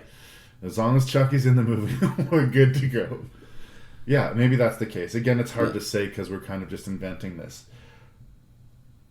I'm going to be mean to Jennifer Tilly. Okay, and that's not a hard thing. Well, she's sort of playing a washed-up Hollywood actress. And in the first movie, at least, she was playing Tiffany. It wasn't Jennifer Tilly. In this movie, she is supposedly playing herself. Mm-hmm. And my two problems with her being she was never such a big star as to be, in the star strata, the superstar strata. She was never going to be compared with Julia Roberts. She was never going to be close to that. So the fact that she's always bitching that she's losing roles to Julia Roberts, we don't believe.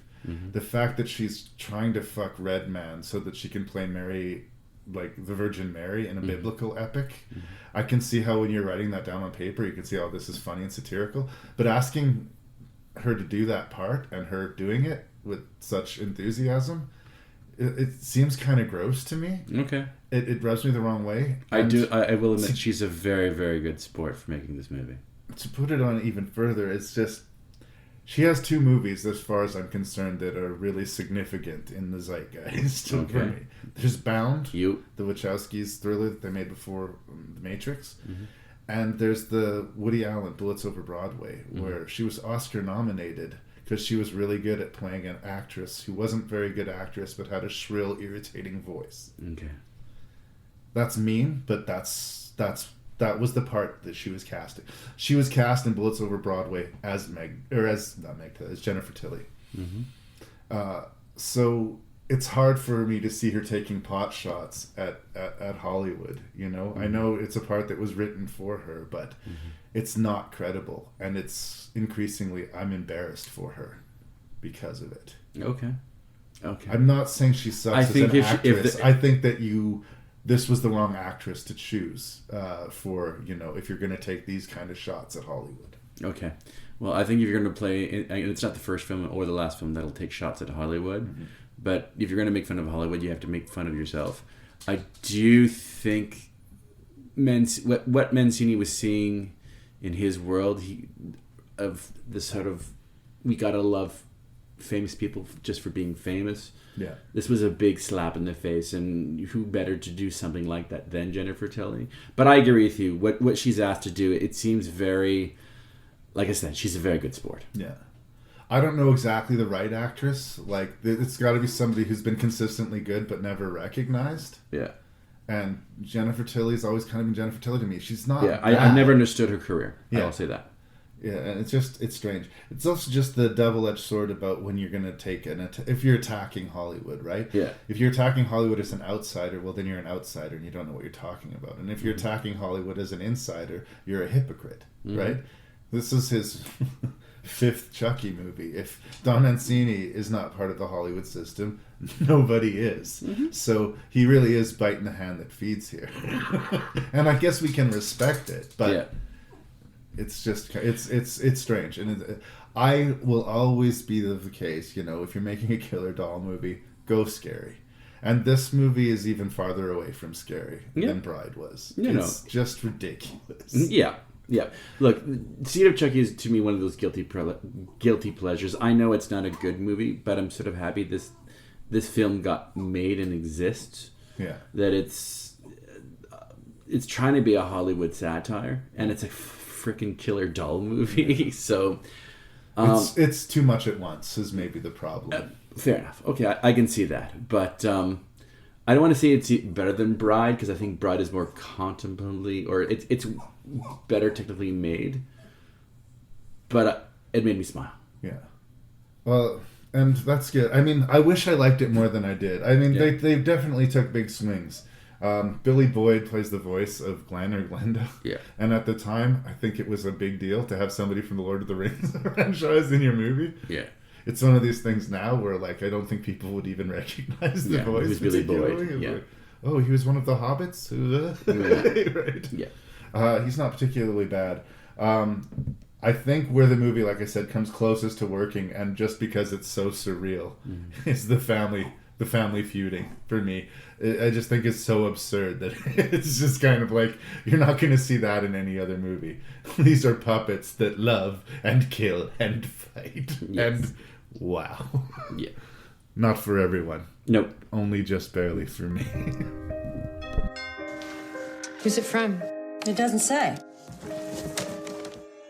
You found him. Chucky's my friend till the end. Hey, wanna play?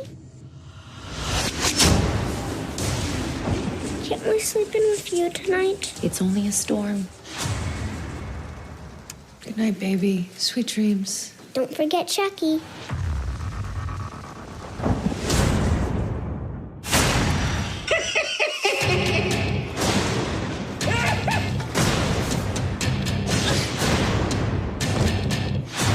It's a doll. What's the worst that can happen, huh?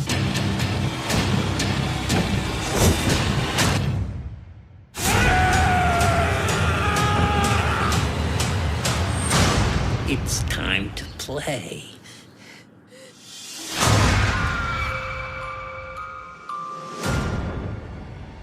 Okay, so we're going to talk about Canadian-made, shot in Winnipeg, Curse of Chucky. Mm-hmm. And as my opening salvo, I will say welcome to the best of the 7 Child's Play movies. It doesn't shock me, actually.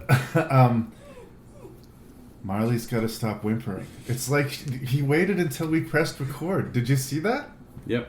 I mean, I know I've been a bitch this whole episode about it, but like, we stopped and we ate, and he made not a fucking sound.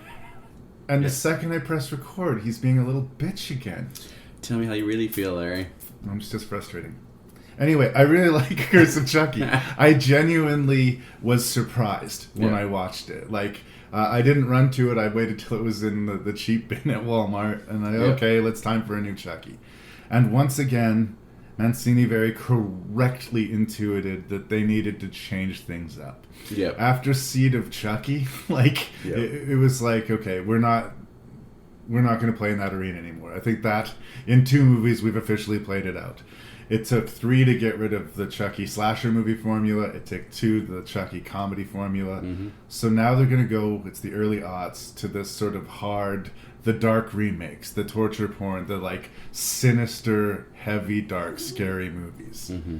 And for the first time in a long time, arguably ever, Chucky is genuinely frightening in this movie to me. He's a real threat, yeah.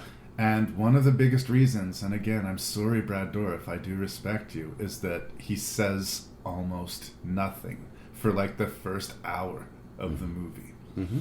He's stalking, he's crawling about, he's manipulating a little girl, he's putting poison in soup. Mm-hmm. I love that scene. He's doing all of these terrible, terrible things. Mm-hmm. No winking, no cackling, no frills, really. Mm-hmm. Well, Don Mancini, who's been since the beginning of this franchise, knows what makes Chucky terrifying and a real valid threat. He works when he's in stealth, when he's in the shadows. Yeah. And he's a lot more mind manipulative. Sorry. Ding. He's a lot more mind manipulative? In this and also the next movie. He has a master plan, if you will, that sort of unfolds as the movie goes along. And yes, the less we see Chucky, the more terrifying he becomes. And when we do see him, there's a real palpable fear. Like you're afraid of him. Yeah. The redesign has happened again. They've rebuilt Chucky, but in this case, instead of going sinister or instead of going, the sheer plastic, they went both. Mm-hmm. which is the right call, I think. Mm-hmm. You believe it as a kid's toy, Mm-hmm. and you believe it as a scary thing when they need it to. Mm-hmm. One of the better sort of shocking moments for me, because I didn't understand what was happening when I was first watching the scene. There's a scene where one of the sisters is up looking at the Chucky doll, and she's starting to ask questions, and she brings her finger up to the doll and starts like peeling this outer layer off of the doll, and we start seeing the underneath the perfect doll face that he's not. There is something really evil underneath it, and that was a cool scene. There was also that great scene where she's reaching out towards the doll and it suddenly just went to bite her hand, and that made me jump. I jumped, and like I so infrequently do I jump in a Child's Play movie. That dinner scene where you know that he has poisoned one of the, like, was it soup? Some kind of tomato soup or something. But we see Chucky's little doll How head. that scene unfolds, like, that is great filmmaking. Yeah. You know, I was saying this earlier to you. If this wasn't even part of the Chucky franchise and it was like a separate horror film, I would be excited to see what this next filmmaker, what his or her next project would be. And the level of improvement in his directing, I think, from Seed of Chucky to this one, it almost seems like a different director. Like, obviously they're very different in their tone and in their approach, and that's a big part of it, but the attention paid to atmosphere is really strong.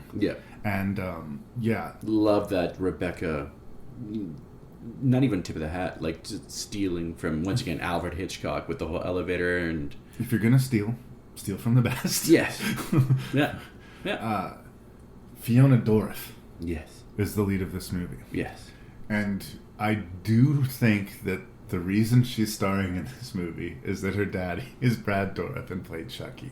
Possibly. I'm sure that there are people that would yell at me that that's not the case. Maybe even Brad and Fiona themselves. But I don't think it's coincidental. But here's why I let it go. Usually I roll my eyes at nepotism. Shame on you, Francis Ford Coppola, for casting your daughter in Godfather 3. Shame on you, Dario Argento, for sexually exploiting your daughter in your own movies. In this case, she's not being exploited, and she's a decent actress. So, yeah, it probably got her the job that her dad played Chucky, but at least she brings the goods. And it pays off more with the next movie than it does this movie. But I think she's very strong in this movie. I think she's good too. I think but if she was like bad, or if she was like even just adequate, then people would be screaming, you know, nepotism. This was nepotism, but it happened to work out in this case. She is talented, so is her dad, and that's fine. I mean, I'm really not trying to talk shit about her. I'm just saying she probably wouldn't have got the part if not for the fact that her dad was Chucky, but it's kind of good that she got the part. Because of the way they're going to use her character, like you say, in subsequent movies as well. But because she also seems to, you know, have a good handle on how to, you know, convince us of her emotions in a given scene. And this is an anguished character. She's in a wheelchair. Her mother has been killed. Her sister shows up and is instantly trying to basically kick her out of her house. And she's just repeatedly getting beat down by life and feeling helpless and like half person as she's been in this wheelchair. And we later find that the reason she's in the wheelchair is Charles Lee Ray. She was stabbed in the womb. By Charles Lee Ray. One of the twists of this movie is exceptionally dark, but also well earned. Well, and that's just the thing. This movie is dark. In the way that Seed of Chucky was silly, this movie is dark. And it's not even really in the same universe. They're going to try and squeeze this all into the same universe by the end titles of this movie. But this movie is so much better and so much scarier and so much... It's just better made and better executed in every way than Seed of Chucky that, like, I almost don't reconcile them. It feels like a reboot, but it's a sequel. And if it was a reboot, it was a really good reboot. And if it's a sequel, like I've already said, I think it's the best of the 7 movies so far. I'm actually not disagreeing with you. It is exceptionally well made thriller filmmaking. Even like we know it's coming, but there are cameras placed throughout the house. I think on one of the dolls. No, and Chucky himself, he puts a nanny cam in Chucky. And there's one shot that, like I said, we know it's coming, but it's on one character, and we see Chucky walking in the background, and it's generally kind of creepy. They have you looking in the corners for Chucky everywhere. It's a maybe over-designed house as far as it feels more like a place to shoot a horror movie than anyone would actually live in. Yeah, it's very gothic in that. But again, I let that go, and that's very much the aesthetic of those early remakes. Look at the remake of Texas Chainsaw Massacre and Friday the 13th and how affected the design is. Yeah. Those don't feel like real places. They feel like horror movie sets almost, you know what I mean?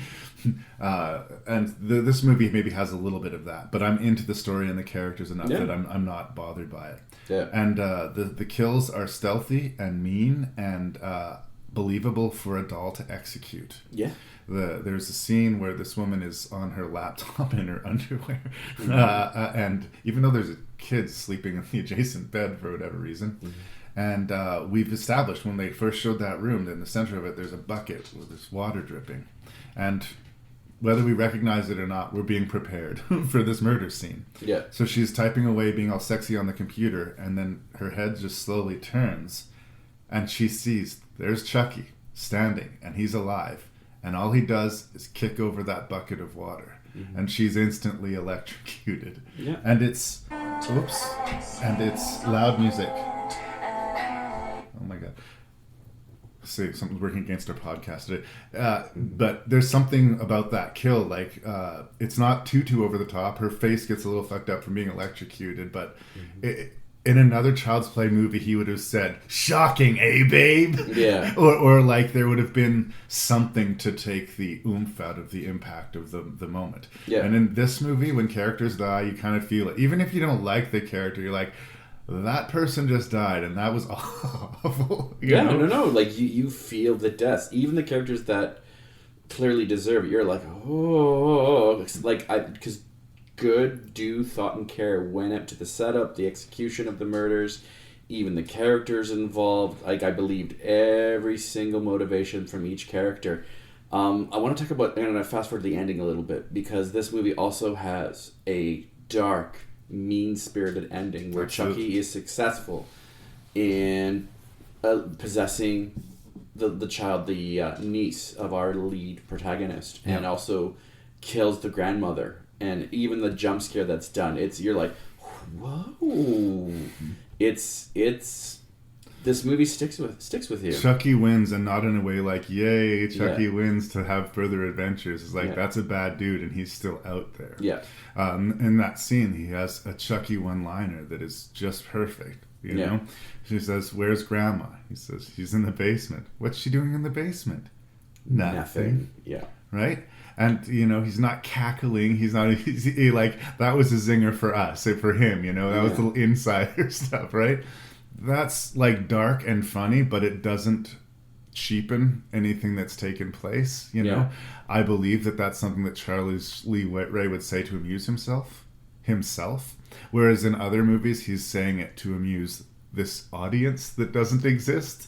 In this case, I would believe him saying that to the kid and thinking to himself, "Oh, I'm a bastard." Right? Yeah. And that works. That works. The care and love put into this movie is just like, again, there was a good gap between Chucky movies, and maybe Mancini is smart and he waits until he's generally kind of ready to do another Chucky movie, Yeah. And I'm a believer. I'm a believer in this dude as a director. I actually would be interested to see him do some non-Chucky work just on the strength of this movie alone. And we had said in Seed of Chucky, he was sort of using his knowledge of old Hollywood and classic thrillers to sort of spend so much time paying homage and saying, "Look at, this is my De Palma shot. This is my Hitchcock setup." This movie doesn't feel like, this is my De Palma shot, this is my Hitchcock setup. This is like, I've watched De Palma, I've watched Hitchcock, and this is what I've learned. Yeah. You know what I mean? It's a subtle difference, but it is there. I think that to make that big a leap from Seed to Curse, bravo. Yeah. Like, seriously, overhand high five to Mancini for this movie. Yeah. Well fucking done. Yeah. Chucky is scary again. Which is kind of a minor miracle considering this is the 6th entry in the series. Right? Yeah. Because Halloween never really gets that back. Even Friday the 13th, any real sort of terror or threat to their antagonists never really comes back, where Cult. Ha ha ha ha. Yeah. Cult delivers that.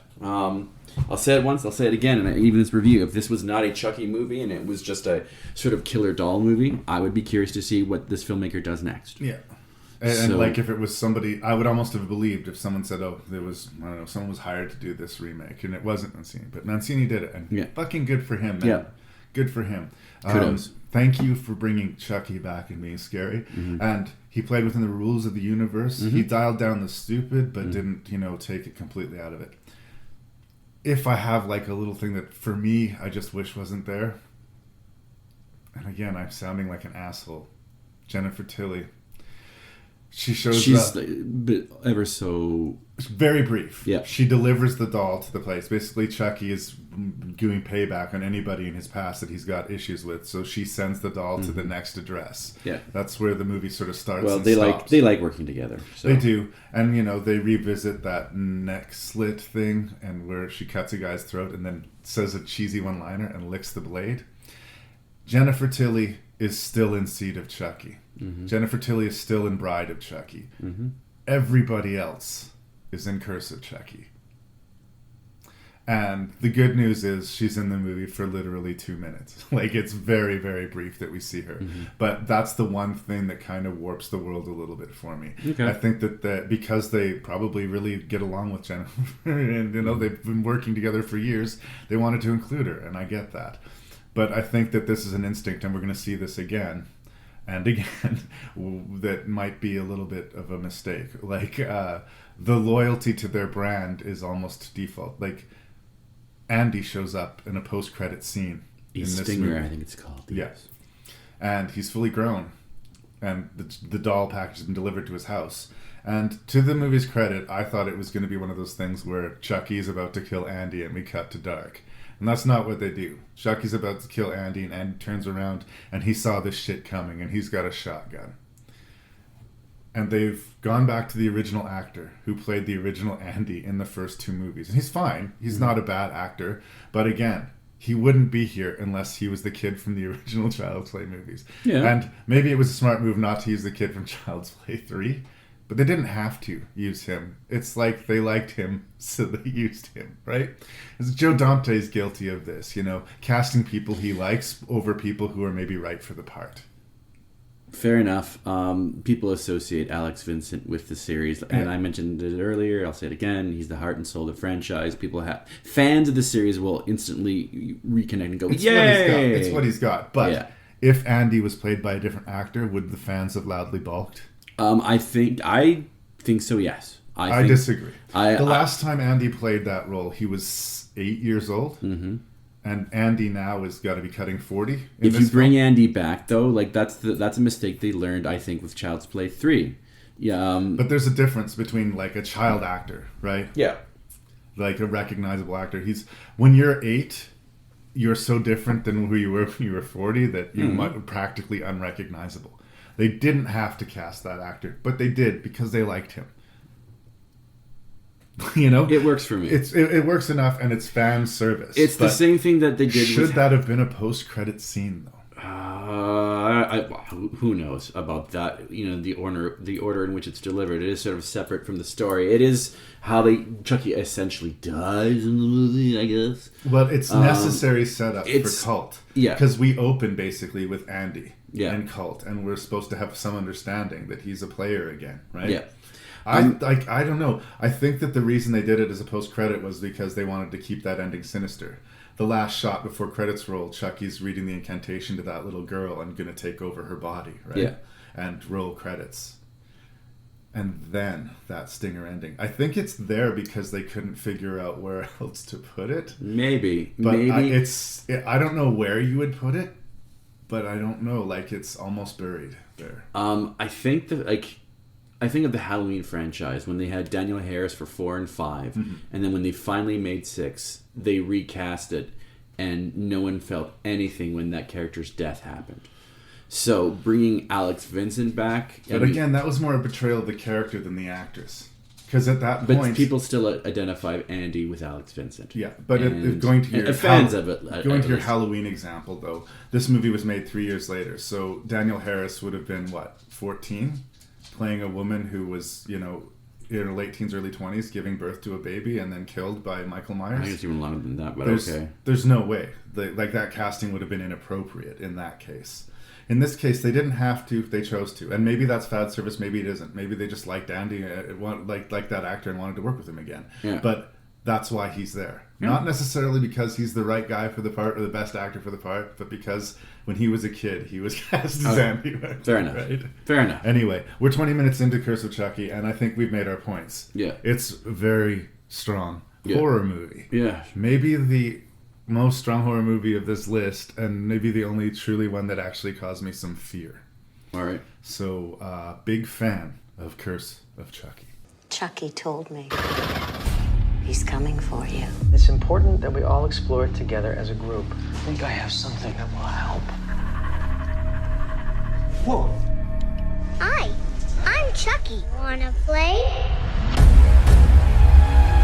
First, he'll kill each and every one of you in the most horrible ways you can imagine. And then he'll kill me too. Come to mommy. Oh, God. Are you afraid of the truth? Terrified. You should be too. Night-night. And they call me sick? Wait a minute, there's two of them? He'll kill us all!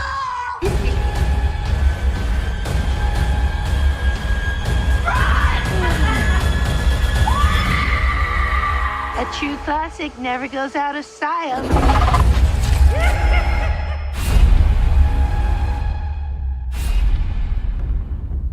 Well, Cult of Chucky didn't change things up too much. Mm-hmm. I mean, they kept the atmosphere. They shot it in Winnipeg again, and they kept that sort of put a lot of production into the atmospheres of the movie, into the environments. Mm-hmm. It's interesting. There's a weird juxtaposition, whereas like the outside of the mental hospital, where most of this movie takes place, looks like the loneliest, ugliest building in the world, something that you might find in the outskirts of Winnipeg, Manitoba.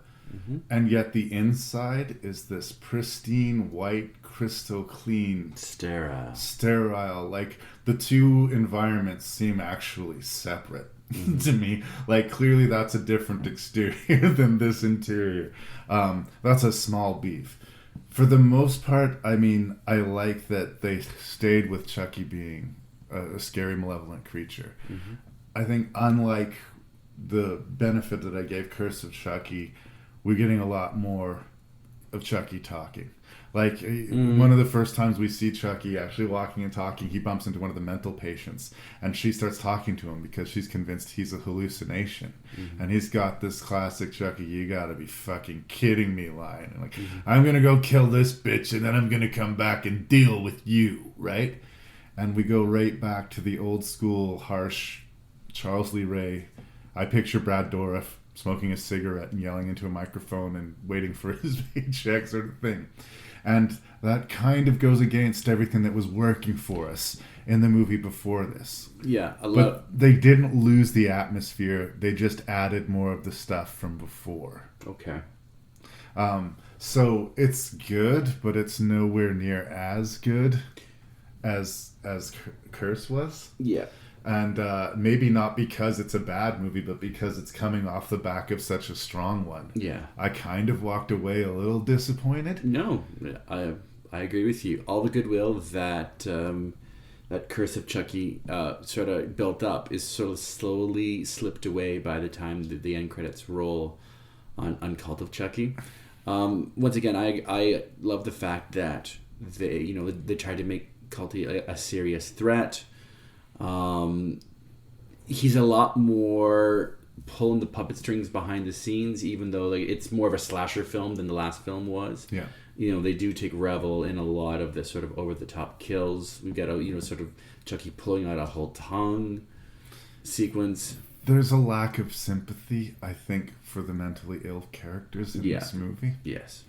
And I know that this is a Child's Play 7, arguably, so what are you asking of this movie? Yeah. But I think that, consciously or not, that at this point, the worm is turned.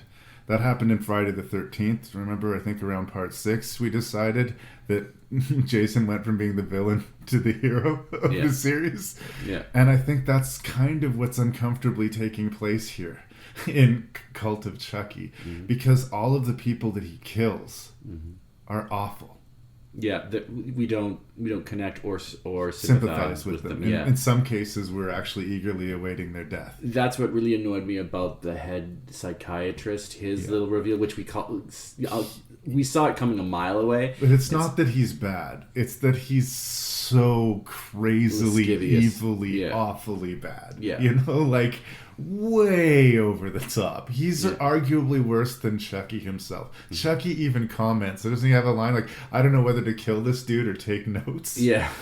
Yeah. And again, that's a line that's a little too glib for the atmosphere that they're trying to present to us, although it did make me smile. Yeah. But it's not just the doctor. Like, we have this one woman who falls in love with the Chucky doll because she thinks of it as her baby.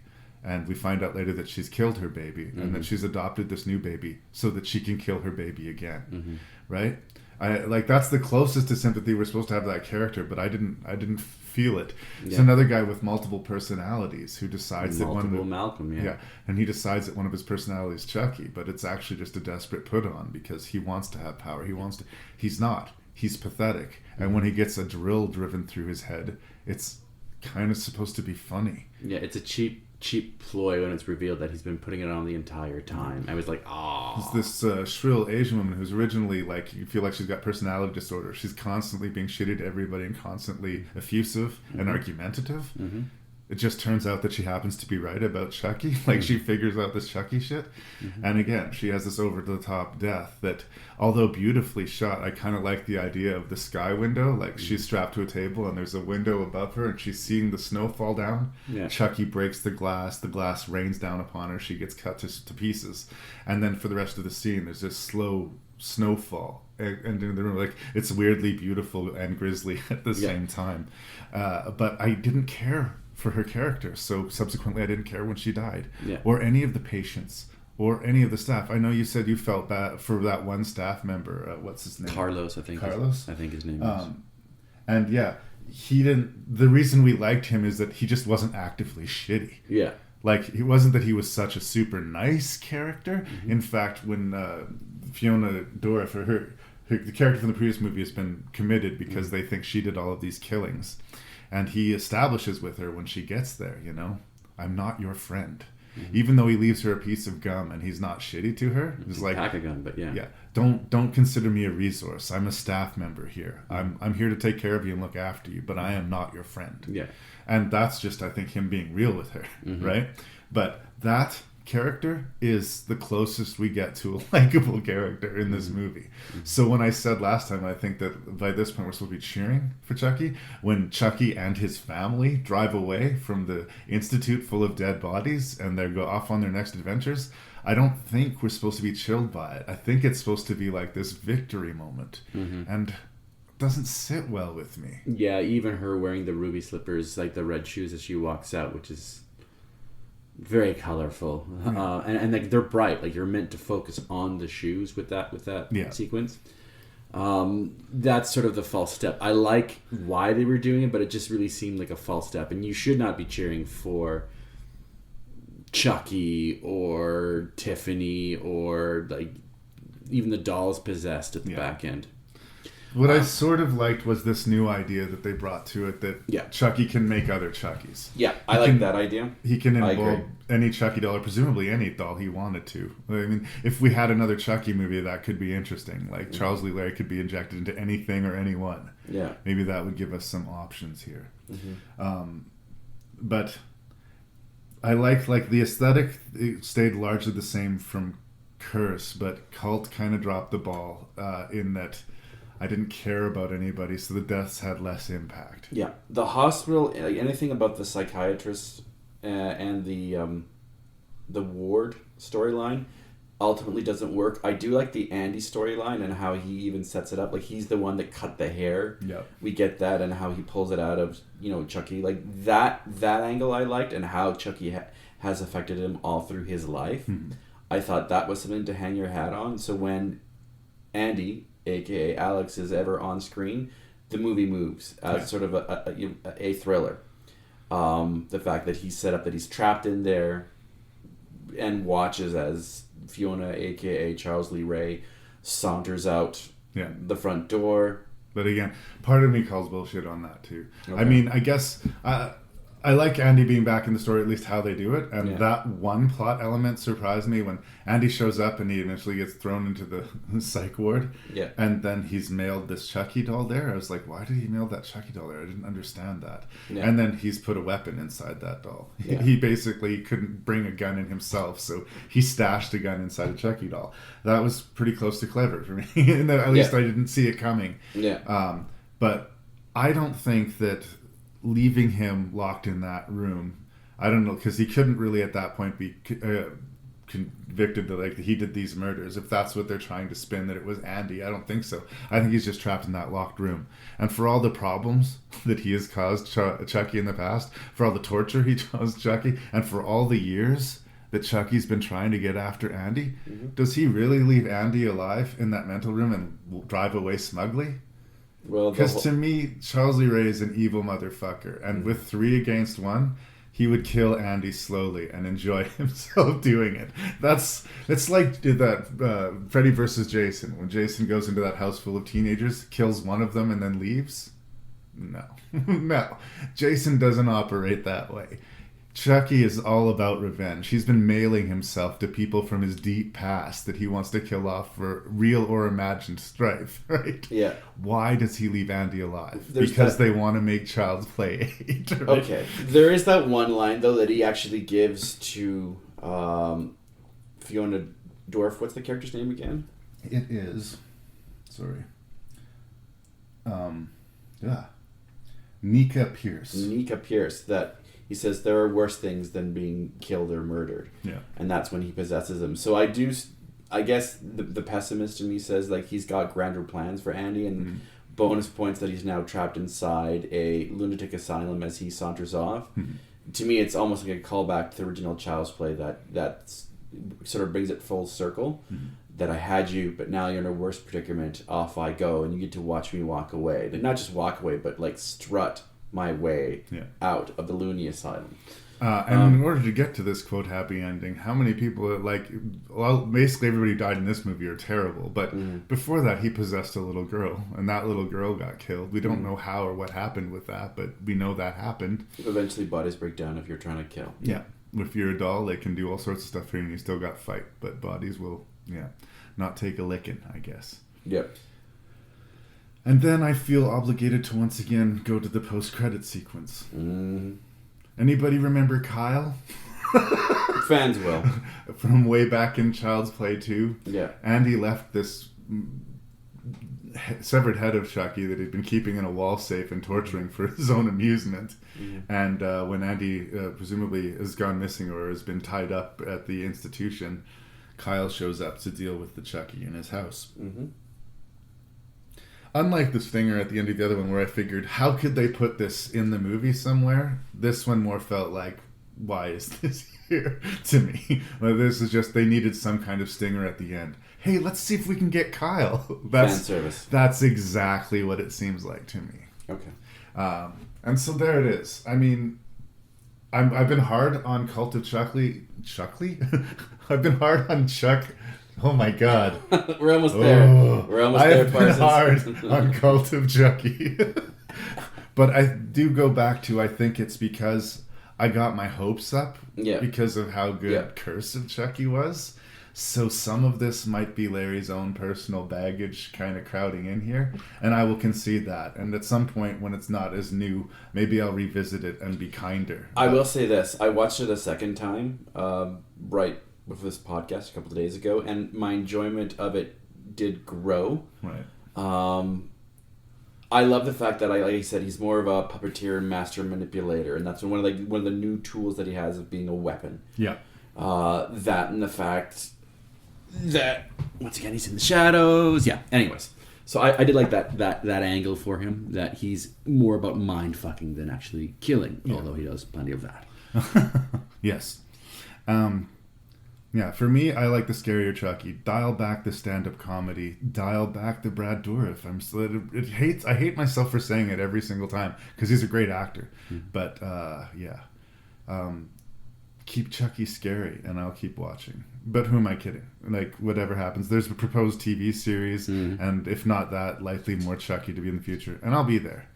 And I do say happy birthday, Chucky. And I think, like, overall in this mixed bag franchise, as they all are, there's probably more good to bad to Chucky than I gave original credit. Like, I was a little trepidatious coming into this one, and I end up, generally speaking, enjoying the whole thing.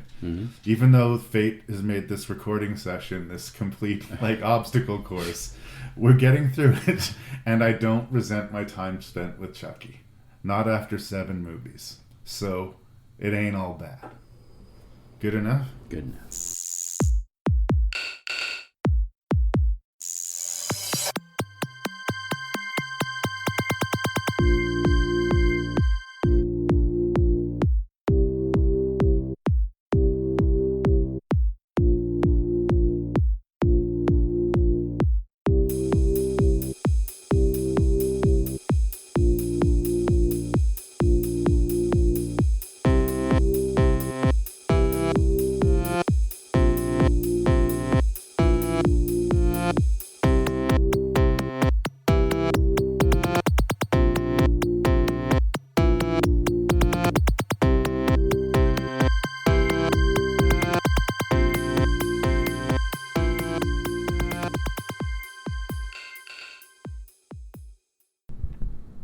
Beckmann. Lee Beckmann. Yep. Lee Beckmann, my dear friend. Yep. What was your least favorite Chucky movie and why? Well, I'll have to start, and I said that this movie committed one of the great cardinal sins of just being sort of blah and boring and more of the same with no love. Yeah. It's a product, not a movie. I'm going to start with Child's Play 3. I hope I never see this movie again. Just not the fact that I think it's like terribly made, but clearly made with no love and poor editing and a story that doesn't work with characters that we just don't care of. Yeah. And also replacing an actor that I think is connected to a role that the fans gravitate towards too. So Child's Play 3 is in last place. In some ways I feel sort of bad putting this movie as the second worst. I think there's 7, is there not? Mm-hmm. So this would be number 6. Yeah. Because it made me smile, but I know it's not a good movie. But that's Seed of Chucky. I admire what he was going for, and he made, and Don Mancini made his most personal Chucky movie, sort of dealing with identity and whatnot. Yeah. But just there's one story that clearly does not work, and it's nauseating to watch. And so I put at number 6, Seed of Chucky. I guess number 5 we have is Bride of Chucky. The humor is very of its time, a little dated, but it's sort of it moves along, and it is crazy. Like, it is a crazy, crazy movie, and I do sort of smile at that. The violence is beautifully over the top. It's kind of funny in parts, but yeah, no. Bride of Chucky is number 5. At number 4, and I want to like this movie more, and I like the ballpark that's playing, but the hospital angle or the asylum angle just didn't work. Even the aesthetic of it just feels cold and distant, and that is Cult of Chucky. Right. A step up, but still not quite what we wanted. Then at number 3, am I not mistaken, is Child's Play 2. It knows what it's doing. It's a serviceable slasher film as a slasher sequel. It's good. It's entertaining, and I have a sort of sympathetic personal feel to it. I have the original Child's Play, the one that started it all. I think it's an effectively well-made thriller by a director that doesn't get as much love as he deserves. Yeah. So then that's the original Child's Play, and the surprising one that I think you and I actually both agree on is Curse of Chucky, a well-made killer doll movie that remembers Chucky is scary when he's when we don't see him, when he's lurking in the shadows and he's a manipulator, but it also can be a very physical, violent threat. Yeah. So yeah, I had at number 1 Curse of Chucky, and like I said, if this wasn't a Chucky movie and a killer doll movie, I would be excited to see what this man does next. Yeah. And that's the movie that validated the premise to me more than any of the other ones, you know? Yeah. This is the little monsters attacks. I think one Chucky doll is not that scary to me. Maybe if there's hundreds of Chucky dolls chasing me down, it's like a Critters or Gremlins thing. Yeah. One of them would just be scary, but you kind of feel like you could deal with it if you had to. Yeah. Oh, dude. We're so close. I figured as such, but I had to be honest. So I've actually, I thought my opinion was going to be more controversial than it obviously ended up being, but I don't think you're going to be happy where we changed. Yeah. But let's start where we agree. Yeah. In dead last place, Child's Play 3. Yep. It seems like the one with the least love put into it in a lot of ways. Mm-hmm. It doesn't have the newness of the original. It doesn't have the escalating sort of fun of the second. It was just Chucky goes to military academy, and every obvious line or joke or kill that you can think of off the top of your head spitballing is in this movie, right? Like, there's just, you don't feel the heart or the effort there. So I think it deserves last place. I'm also going to side with you that Seed will go in second last place and sixth place, but not so much for the movie it is, but for the movie it was trying to be. Yeah. It was more ambitious than Child's Play 3. They were trying to give you a different Child's Play movie. And they did give you a different Child's Play movie. It just wasn't the Child's Play movie that I particularly wanted. Yeah. I believe we're in the same place yet again, with the fifth place being Bride. It's goofy, it's bonkers, it's all over the place, but I think somehow manages to hold together better than Seed. It just seems to have more consistency to its vision, and the narrative isn't as split focused. I mean, we were on this road trip with these killer dolls for a good portion of the movie, and that's kind of where we're at. So if you roll with those punches, great. Otherwise, not so much. So we're down to fourth position, and yes, I am with you again, Cult of Chucky. And again, like, give it a few years and rewatch it, maybe it would bother me less.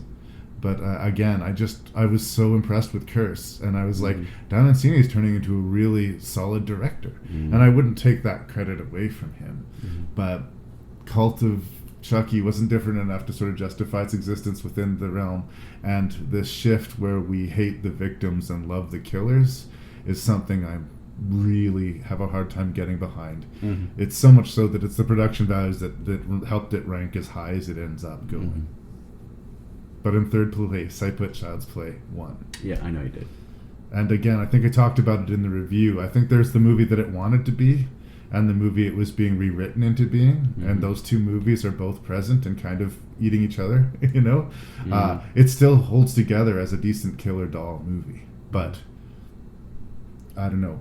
I give, believe it or not, I gave Child's Play 2 second place.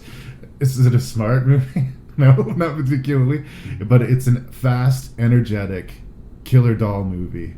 It's got the big finish in the warehouse that's building all the Chucky dolls, and it checks the boxes for the genre fans in enough of a way that it was fun. I think that it knew what it was and thus elevated it a little bit from the original. It wasn't ashamed of being a killer doll movie anymore. It was just a killer doll movie, and let's do it. They knew that their villain was what got butts in seats, and so I admire for its honesty. Absolutely. Curse of Chucky is number 1, and I think it's like the genuinely, I would endorse this to almost anybody who is a genre fan. If you didn't like Chucky movies, I would still say, well, give Curse of Chucky a look. I know you're not into the killer doll thing, but that's a well-made movie, and it's got a darkness to it that's kind of impressive, and I stand by that. So there's the Child's Play franchise. I'm sorry, you just about doubled down on your championship there, but well, see, to me, ask yourself this, because of the story that works in Child's Play 2. Child's Play 2 couldn't exist without all the world building and all the stuff that happened and all the character arcs that are made in Child's Play. That's true.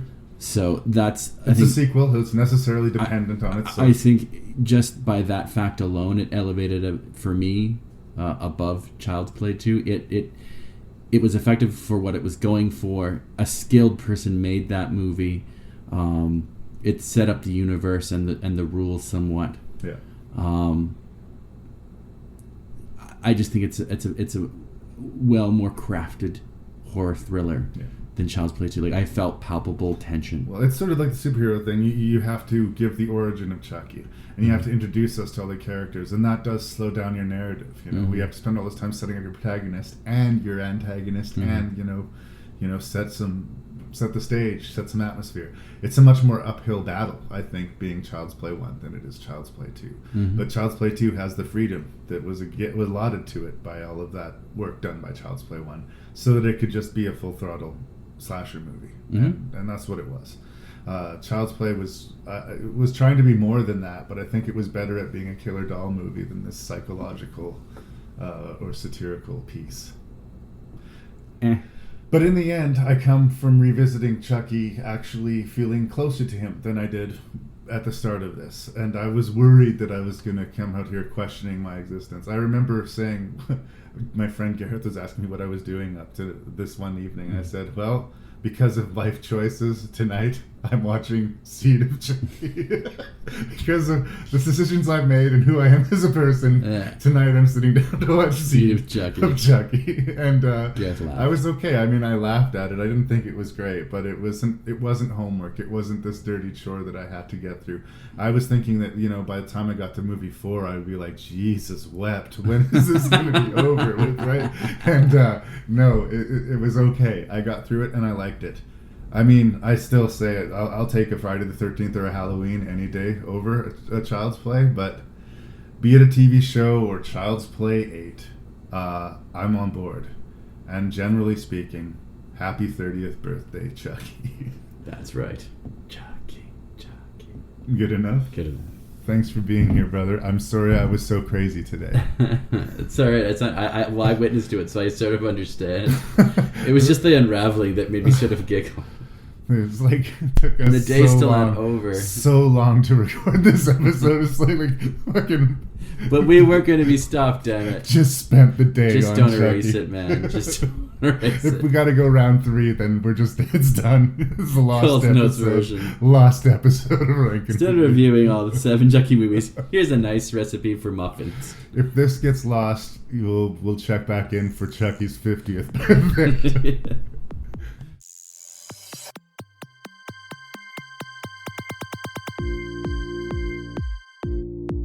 But I got through it, though, you guys.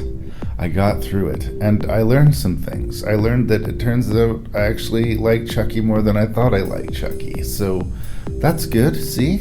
Positive things came out of this. And I can recognize that, sudden, violent, painful injuries can put me into a foul state of mind. And nobody's perfect. If I was perfect, you guys, I would be boring. I'd like to thank the Beckmann for putting up with me for that episode. I'd like to apologize to his dog Marley, who I do like. I really do like Marley. He's my buddy. I play fetch with him all the time, but there was something going on with him. Yes, we have survived. Chucky, happy birthday. I'm sorry I was the drunk at your party. And I hope you guys bear with me and continue listening to Ranknreview. I promise I'll be in a better mood next episode. Please send me feedback at ranknreview@gmail.com. That's ranknreview@gmail.com. And check out the website at ranknreview.ca. We'll talk to you, I'll talk to you in about 2 weeks. Thanks, you guys.